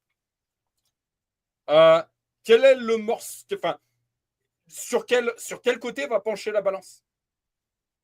Quand on va dans un tribunal, le symbole de la balance, on le trouve. Quand on va, on peut chercher le symbolisme des choses. Euh, le jugement. Le jugement, il n'est pas qu'humain. Les tribunaux, ils ne sont pas qu'humains. Encore une fois, dualité. Il y a un D'accord. tribunal dans ce monde, il y a un tribunal dans ce royaume de ce monde, mais il y a un tribunal aussi dans le royaume de Dieu. En gros, Mhm. n'oublions pas euh, que toute réalité visible a d'abord son origine dans l'invisible. Il ne faut pas l'oublier, ça. Donc, ce qui est visible, il y a une correspondance dans l'invisible. Ce qui est invisible, il y a une correspondance dans le visible. Dualité. Les deux faces de la pièce, en fait. Là où je voudrais revenir, c'est que ce n'est pas nous qui allons juger, Ce n'est pas n'importe quel serviteur, servante, pasteur, ce qu'on veut, qui allons juger quelle âme va partir du bon côté. Ce n'est pas nous, c'est Dieu qui va le faire. Lors du jugement. C'est lui qui va le faire. C'est lui qui va séparer le grain de l'ivraie. Là où je voudrais répéter, c'est que la chose que je voudrais répéter, c'est ce verset biblique. Large est le chemin qui mène à la perdition, nombreux sont ceux qui le prennent. Ouais. Étroit est le chemin qui mène à la vie. Alors, si je ne prends pas le chemin qui mène à la vie, je ne vais pas à la vie alors. Il faut analyser ces versets en fait. Ils sont extrêmement précis. Oui, ma chérie, je finis. Étroit est le chemin qui mène à la vie, peu sont ceux qui le prennent. Il y a peu d'ouvriers pour la moisson, etc. Là où je voudrais parler d'un Dieu miséricordieux, là où je voudrais ne pas parler d'un Dieu père fouettard, c'est qu'encore une fois, même au dernier moment, une âme peut être touchée et pas loin du coche, partir dans la bonne direction. J'ai suffisamment confiance en Dieu là-dessus. Par contre, quelqu'un qui aura persévéré dans une âme, qui aura persévéré dans le péché, je suis désolé, on a un Dieu de justice également. On a un Dieu de justice. Et ça, il ne faut pas avoir peur d'en parler. Parce que si ça peut nous éviter de sombrer dans le péché, justement, qui peut avoir des conséquences éternelles, mais il faut en parler de ça. Justement, je recite un verset, l'Esprit me montre un verset. La crainte de l'Éternel, la crainte dans le bon sens du terme, la crainte de l'Éternel est le début de la sagesse. Quand tu sais que tu as une épée Damoclès sur la tête, quand tu sais que tu as quelqu'un qui te regarde, où que tu sois, quoi que tu fasses, même seul au milieu d'une forêt d'Amazonie, quand tu sais qu'il connaît chacune de tes pensées, quand tu sais qu'il sait ce qui se passe dans ton cœur, mais tu fais attention, quoi. Quand tu sais que même si tu es tout seul, loin à 500 km de chez toi, que tu fais n'importe quoi, qu'il va y avoir des conséquences parce que toute vérité finit par être remise à la lumière, je te garantis, en tout cas de mon côté, moi, ce que j'expérimente, c'est que je ne suis plus le même, en fait. Je ne suis plus le même. Je sais que chaque acte que je pose a des conséquences. Un acte positif aura des conséquences positives. Un acte négatif aura des conséquences négatives. Et je peux bien me cacher de quoi que ce soit. J'écoutais tout à l'heure un témoignage d'un gars qui a eu un accident de tronçonneuse, qui est resté 5 heures la jambe bloquée sous l'arbre. 5 heures après, ses enfants, il a essayé de crier, ses enfants l'ont retrouvé. C'est bien que ces âmes ont été guidées, en fait, pour retrouver cette personne.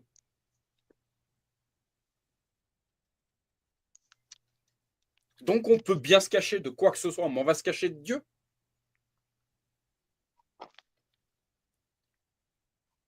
Et c'est là où moi, je sais que je suis regardé.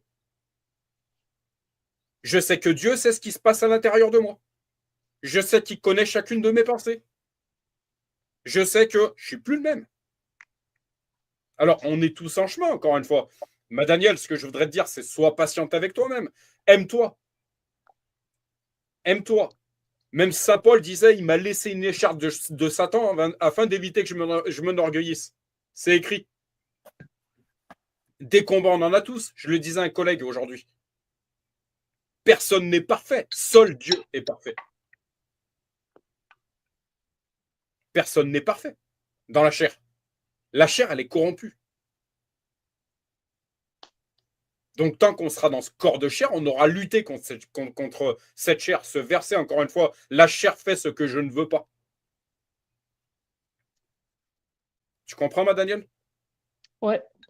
Donc, soyons, voilà, moi je dirais à partir du moment, et c'est souvent que j'en ai parlé avec Chris, je vais vous laisser parler ensuite, c'est souvent que je dis à Chris, il y a une différence entre celui qui pêche sciemment, qui sait qu'il Ah, pêche, qui continue de pêcher, ouais. qui persévère dans le péché. Là, par contre, attention. Par contre, la personne qui pêche sans le savoir, la personne qui... On a tous des combats, on en a tous, ma Daniel. Regarde, père, j'arrive pas, je suis encore dans ce péché-là, j'arrive pas à me dépêtrer de ça, j'arrive pas à me sortir de ça. Mais rien que le fait que tu en aies conscience, que tu aies la volonté de te sortir de ça, Dieu, il le sait. Dieu, il a compassion parce qu'il sait, il connaît les intentions de ton cœur. Il sait que ton cœur, il veut pas poser cet acte-là. Il le sait. Il le sait. Ouais. Il y a clairement une différence. Il y a clairement une différence. Encore une fois, c'est deux facettes. Je le répète, il y a clairement une différence entre la personne qui pêche sciemment, qui sait qu'elle pêche. Si elle sait qu'elle pêche, encore une fois, je vous montre une clé que le Saint-Esprit est en train de me faire voir. Si la personne sait qu'elle pêche, au niveau de ses pensées, elle sait qu'elle pêche. Au niveau des intentions de son cœur, elle sait qu'elle pêche. Donc Dieu le sait. Puisqu'il sonde les intentions de nos cœurs, puisqu'il connaît chacune de nos pensées. Ok, Dieu, en fait, Dieu là-haut, j'ai fait l'image, sur son nuage, je sais que cette personne, elle sait qu'elle pêche. Mais par contre, je sais que cette personne est dans certains travers, mais qu'elle fait tout pour s'en sortir, mais elle n'y arrive pas tout de suite. Je vais l'aider. Déjà, si au niveau des pensées, je veux me sortir de ça. Si au niveau de ton cœur, au niveau de notre cœur, il y a quelque chose qui nous fait mal parce qu'on n'y arrive pas, parce qu'on sait que c'est pas bien ce qu'on fait. Mais déjà, d'en avoir conscience, c'est énorme. Ouais. C'est énorme. Et là, Dieu fait la différence. Parce qu'on a un Dieu juste, on a un Dieu de miséricorde, on a un Dieu à partir du moment. C'est pour ça, je suis désolé, l'esprit me fait voir plein de choses en même temps à vous dire. C'est pour ça, tout ce qui sera remis à la lumière fait reculer les ténèbres. Regarde, Père, regarde ce péché. On peut aller parler avec une personne de confiance. Voilà, je suis là-dedans, je suis dans cette addiction, je suis dans ce truc-là, j'arrive pas à me dépêtrer de ça, mais j'ai envie de me dépêtrer de ça. Et rien que le fait de le remettre à la lumière, il y a un début de victoire. La victoire est enclenchée. Par contre, la personne, ouais, je sais que c'est pas bien ce que je fais, mais je m'en fous, puis je vais continuer. Là, par contre, je fais du mal aux gens, mais c'est pas grave, je vais continuer. Là, par contre, Dieu, il sait aussi. Mm. Et la sentence, c'est pas la même. Je m'arrête ici. À vous. Qu'est-ce que tu penses de ça, ma Daniel? La chose, si. Une chose que j'aimerais te dire, Daniel, aussi. Et puis, je te laisse la parole.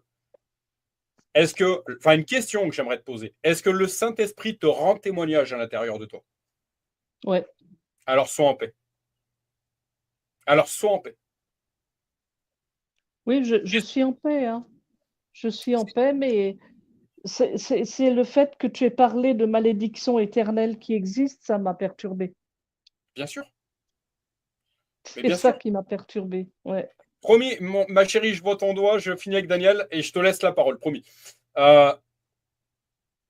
Le Saint... Comment? Parce que j'ai posé la même question à Chris il y a pas longtemps. Comment tu définirais ce Saint-Esprit qui rend témoignage à l'intérieur de toi? Comment ça se manifeste? Comment tu le définirais, ce Saint-Esprit qui rend témoignage à l'intérieur de toi? Je le définirais comme une lumière. C'est-à-dire? Une lumière qui éclaire ce que je vois, ce que je pense, ce que je vis, et qui me donne une sensation de paix et de vérité. Amen. Amen.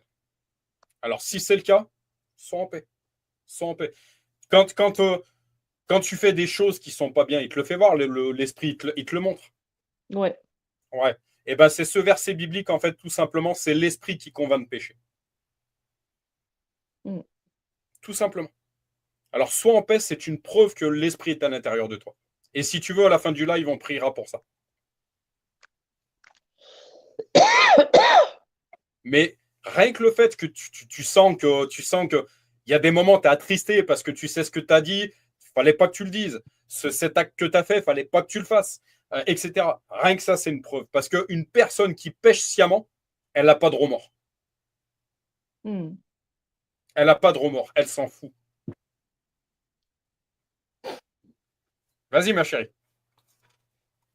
Ouais, je voulais revenir sur ce mot malédiction.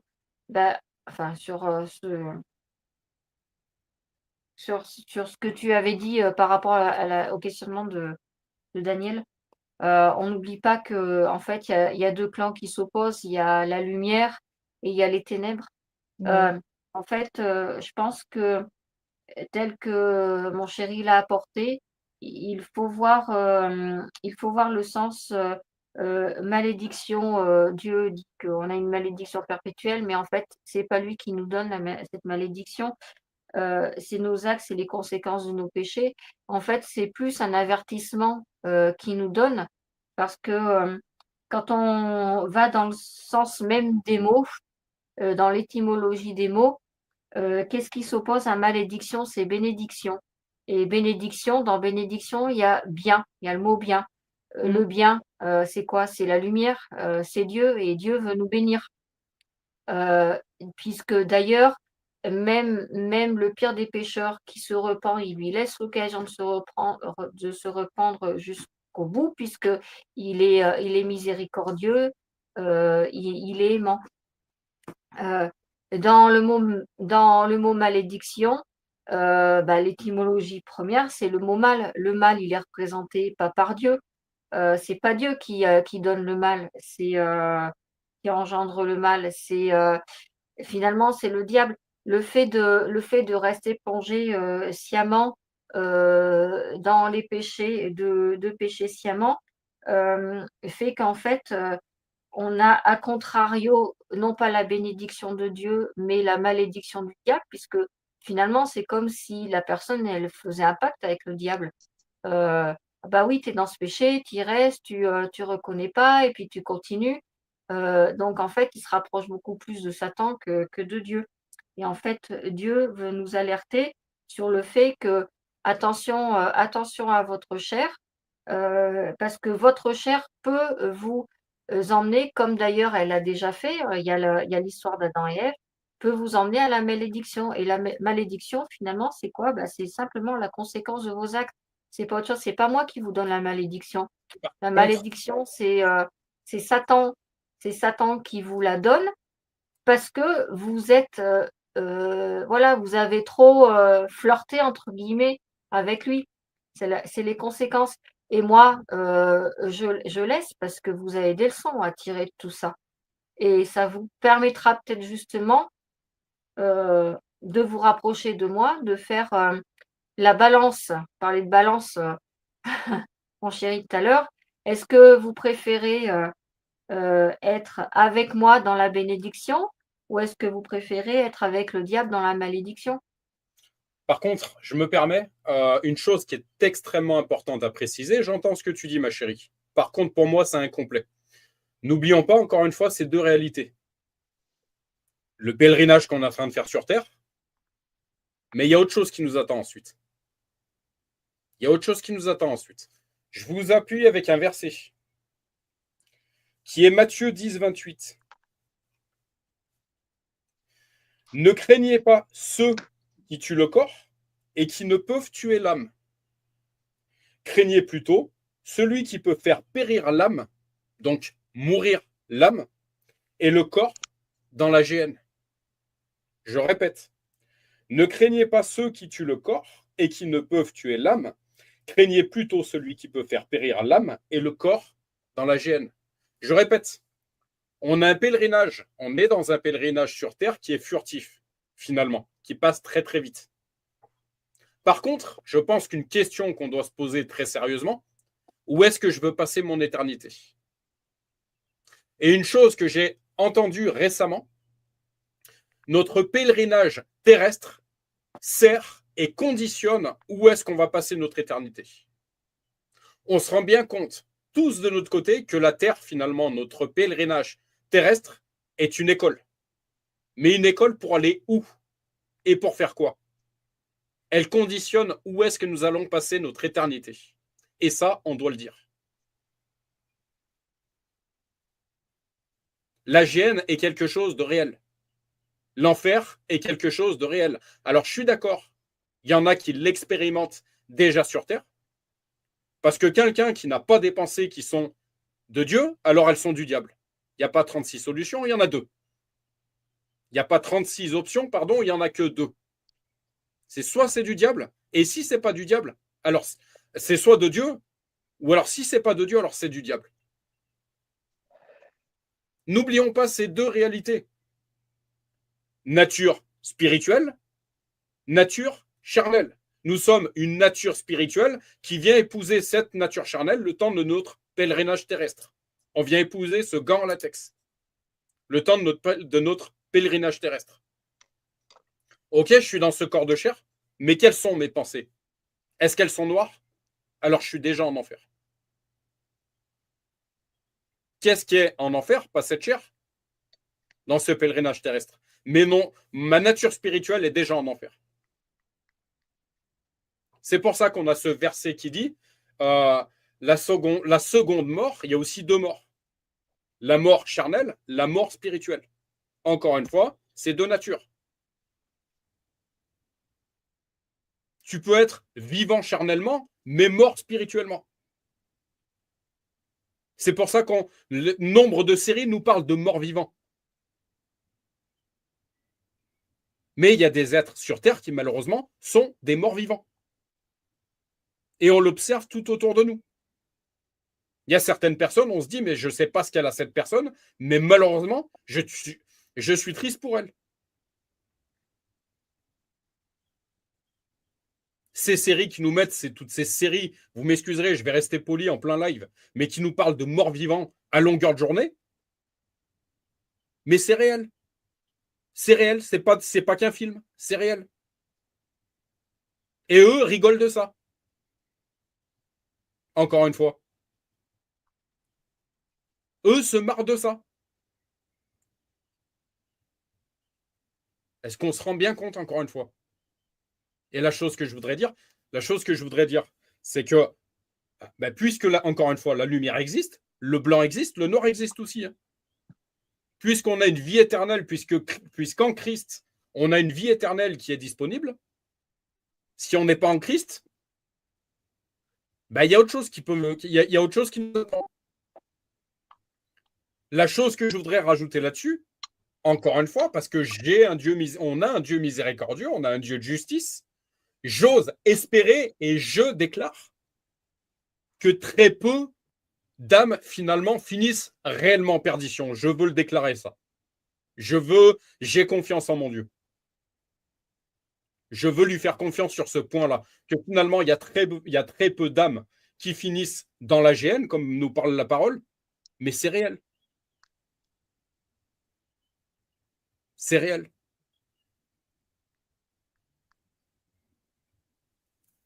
C'est pour ça que moi, aujourd'hui, quand je vois ça y est, vous m'avez démarré.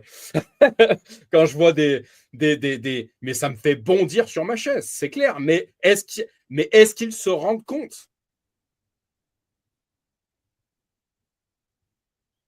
Est-ce qu'ils se rendent compte de ce qu'ils sont en train de faire?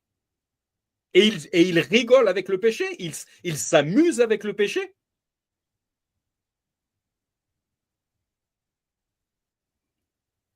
C'est là où j'ai pas de mots, en fait. J'ai pas de mots parce que c'est. Voilà, et toute personne qui est habitée par le Saint-Esprit doit clairement comprendre ce que je suis en train de dire ici et doit avoir Moi, il y a des personnes que j'ai en face de moi, ça me fait souffrir. Parce que j'ai appris que je ne devais pas juger, j'ai appris que je ne devais pas condamner, mais j'ai le droit de souffrir comme Jésus, mais il y a des moments, il doit être en train de pleurer. J'ai le droit de souffrir de constater. J'ai le droit de constater, j'ai le droit de souffrir pour cette personne, mais elle ne se rend pas compte dans quel filet elle est. Elle ne s'en rend pas compte.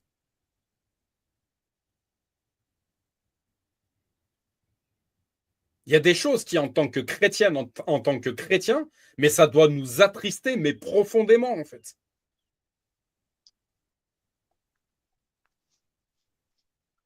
Est-ce que vous n'êtes pas d'accord avec ce que je dis là? Entièrement d'accord. Je sais que là-dessus, je sais qu'on est sur le même filon, Daniel, là-dessus. Ouais. Il y a des choses, mais ça. Mais il n'y a pas de mots, en fait. Mais ça nous attriste, mais à un point, mes pères, ils ne se rendent Ouais. pas compte de ce qu'ils font, quoi. Mm.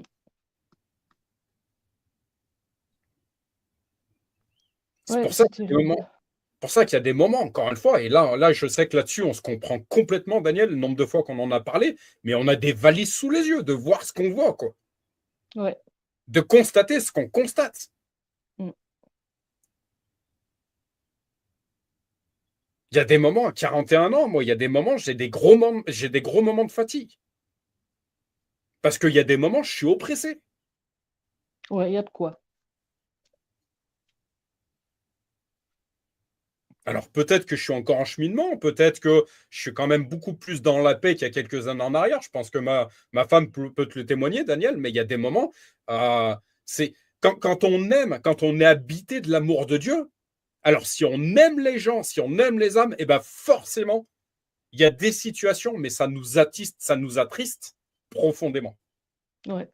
Le sens des mots, profondément. Ça devrait être notre condition, en fait. C'est pour ça qu'on est la lumière du monde. On est les sentinelles de ce monde. Ça doit être. Il y a des choses, ça doit être viscéral, en fait. Ça doit nous atteindre, mais à une profondeur. Ouais, tout à fait. C'est. Mm. Je suis d'accord. Alors, de l'autre côté, il faut pas que ça nous déstabilise. Il faut qu'on reste accroché à Christ. Il faut qu'on reste accroché à Dieu. Ça, c'est clair, à son espérance, à lui faire confiance sur le juste jugement de Dieu. Encore une fois, je le répète, je veux faire confiance et j'ai confiance en Dieu que finalement, très peu d'âmes s'en vont véritablement à la perdition. Je suis confiant sur le fait qu'on a un Dieu qui est capable de toucher n'importe quelle âme, même à 2 heures avant de partir, quoi. Je veux le déclarer, ça, dans le nom de Jésus. Mm. Mais il y a des gens, pour rejoindre, ma chérie, ce que tu disais tout à l'heure, il y a des gens qui vont, et puis il nous reste 10 minutes, il y a des gens qui vont pourrir l'intégralité de leur vie parce qu'ils sont empêtrés dans des trucs, mais c'est du gâchis. Vous êtes en train de gâcher votre vie, quoi. Ouais. C'est du gâchis. Dieu vous a fait don de la vie. Voilà ce que vous en faites, quoi. J'ai pas envie de parler de blasphème, mais presque. Dieu vous a donné l'opportunité de poser les pieds sur terre. Il vous a fait don de la vie et vous en faites ça.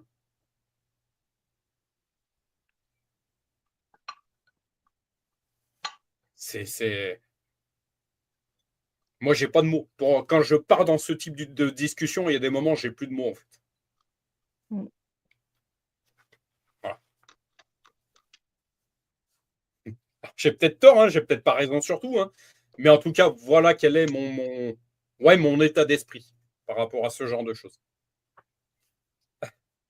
Il reste 12 minutes très exactement.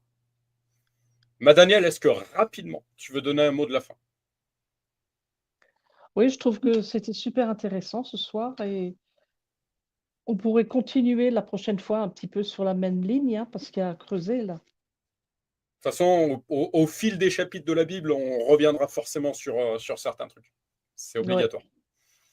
ouais, C'est obligatoire. Moi, je voudrais complètement te rassurer, ma Danielle, mais voilà, tu as reçu le baptême dans l'esprit. Tu as le Saint-Esprit qui rend témoignage à l'intérieur de toi. Alors, encore une fois, comme je dis souvent à ma femme, ça ne veut pas dire qu'on doit se dédouaner de toute responsabilité, parce que ça, Dieu le sait aussi. tout à fait, ouais. Mm. Ça ne veut pas dire qu'on doit, ah bah c'est bon, j'ai le Saint-Esprit, je peux faire n'importe quoi. Non, pas du tout. Pas du tout. Non, non, non, non, non, non. Pas du tout. Il y a même un verset biblique, il sera demandé beaucoup à ceux à qui on a beaucoup donné. Il Tout nous à sera fait, même demandé doublement. tout à fait, je suis d'accord. Est-ce qu'on se rend compte de ce qu'on fait aussi le jour de notre conversion? Je ne pense pas assez non plus.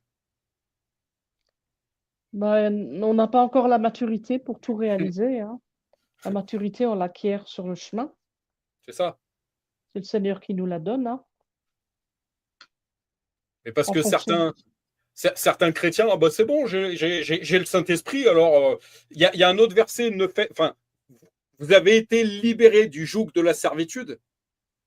Il y a une sainte liberté, mais il y a une liberté qui est satanique également. Ben, c'est ça, Encore ouais, une fois, c'est ça. dualité. Tout à fait, oui. La liberté selon Christ, ouais, elle est divine. J'ai pas peur de certains mots, quand on parle de libertinage, c'est satanique, c'est démoniaque. Ouais, Le sens des mots, encore une fois. ouais.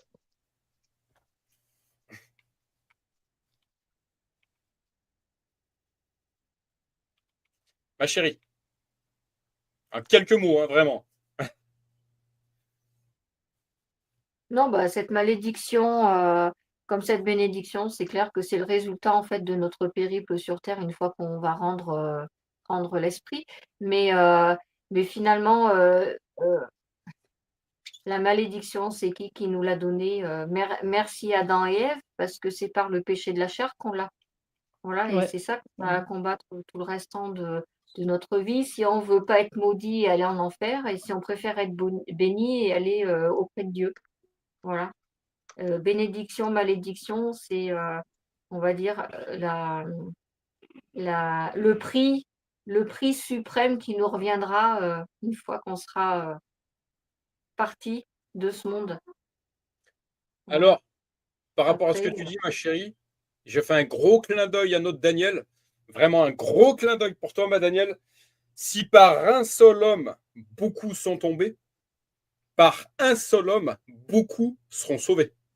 C'est Je juste. répète, si par un seul homme, beaucoup sont tombés, par un seul homme, beaucoup seront sauvés. On a chuté, mais on peut remonter aussi. Tout à fait. Alors remontons ensemble. Amen. Les filles, il me reste 10 minutes. J'aimerais qu'on fasse une prière. Vous répétez après moi si vous êtes OK. Ouais. Seigneur Jésus, Seigneur Jésus, Seigneur Jésus, nous te reconnaissons nous te reconnaissons comme notre Seigneur et Sauveur. comme notre comme Seigneur et notre Sauveur. Seigneur et Sauveur. Saint-Esprit, Saint-Esprit, Saint-Esprit, consolateur, consolateur, consolateur, restaurateur, restaurateur, restaurateur, viens vivre en nous. viens vivre en nous. Seigneur Jésus, Seigneur Seigneur Jésus, nous nous repentons nous nous nous repentons repentons de tout péché, de tout de péché, péché, de toute offense, de toute offense, offense, et nous te demandons pardon. et nous te et demandons pardon. demandons pardon. Et demandons pardon Et demandons pardon Pardon à toute personne à à toute toute personne personne que nous aurions pu offenser. que nous aurions pu offenser. Saint-Esprit, Saint-Esprit, Saint-Esprit, prends puissance en nous. en puissance en nous, prends puissance en nous. Saint-Esprit, Saint-Esprit, montre-nous, montre-nous, nous parle-nous. parle-nous. parle, Seigneur Jésus, Seigneur Seigneur Jésus, Jésus, inonde-nous inonde-nous inonde-nous par ton amour, par ton amour, par ton par ta amour, force surnaturelle. par ta force par surnaturelle. son force naturelle. Seigneur Jésus, Seigneur Jésus, Jésus, nous prions pour toute âme nous prions pour toute âme pour toute âme qui pourrait par la suite qui pourrait par la suite par la suite tomber sur ce live. tomber tomber sur ce live Et tu la gagnes et que tu la gagnes et pour que tu toi. la gagnes pour toi, pour toi, pour ta vie éternelle. pour ta ta vie vie éternelle. éternelle. Cette vie éternelle que tu nous as promise. Cette vie éternelle que tu nous as promise. Tu as promise.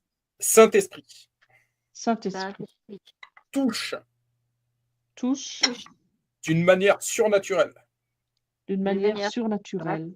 Cette personne qui écoute ce live. Cette personne qui écoute ce live.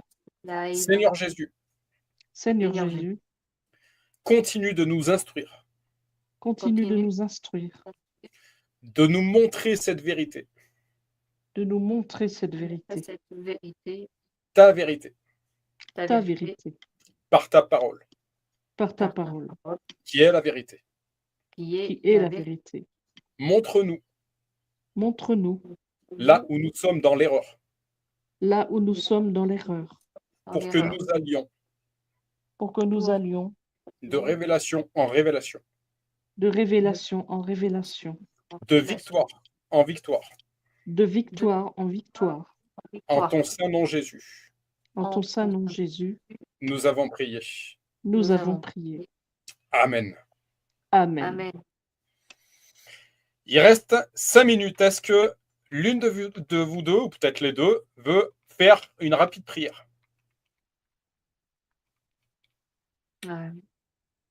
Merci Seigneur pour ce partage ce soir. Ma chérie, Oui, est-ce que tu peux prier pour notre Daniel, s'il te plaît? oui. Merci Seigneur pour ce partage ce soir autour de ta parole.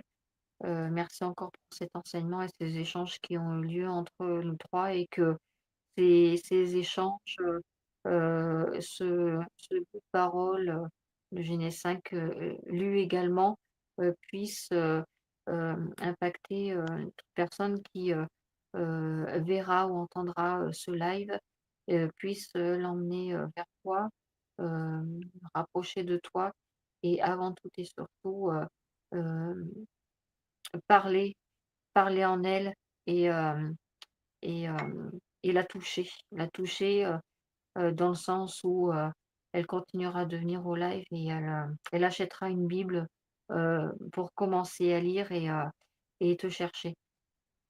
Je vais faire vite fait une prière, bien sûr, pour l'intégralité de nos familles respectives, que tu leur apportes le meilleur que tu as choisi pour tout le monde, pour tous nos proches, pour nos amis, nos frères, nos sœurs, nos parents, pour nous-mêmes, Seigneur, pour notre santé, bénis notre santé, bénis nos missions. Euh, je fais du coup une prière pour Daniel toute, euh, euh, que toute inquiétude, très forte inquiétude, euh, très forte peur soit balayée de son esprit et révèle, Seigneur, que euh, c'est toi qui as la main sur tout, que Daniel est avec toi, Daniel t'a reconnu, Daniel est à fond dans ta parole, c'est ta fille, Seigneur. Voilà, garde son esprit libéré de toute angoisse. L'angoisse n'est pas de toi, Seigneur. Toi, tu nous emmènes la paix, tu nous emmènes pas l'angoisse. Bien que toute angoisse soit chassée de sa vie, de son esprit, de ses pensées. Garde ses pensées pures et ses pensées tout simplement tournées vers toi, dans ta paix, dans ton amour. Voilà, que ce soit toi et toi seul qui domine auprès d'elle, Seigneur. Voilà, merci pour tout ce que tu as fait pour nous et merci pour être ce Père, comme on disait tout à l'heure, miséricordieux, parce que même si on pêche, Seigneur, même si on s'éloigne de toi, Seigneur, tu es toujours là pour nous tendre la main et faire que cette main tendue vraiment nous amène vers toi et nous amène vers ta paix, ton amour, ta bénédiction. Amen. Voilà. La seule chose que tu veux que nous soyons, c'est être sauvés et c'est nous aimer. Donc merci pour toutes ces belles choses que tu nous as apportées. Amen. Amen. Amen, amen, amen, amen.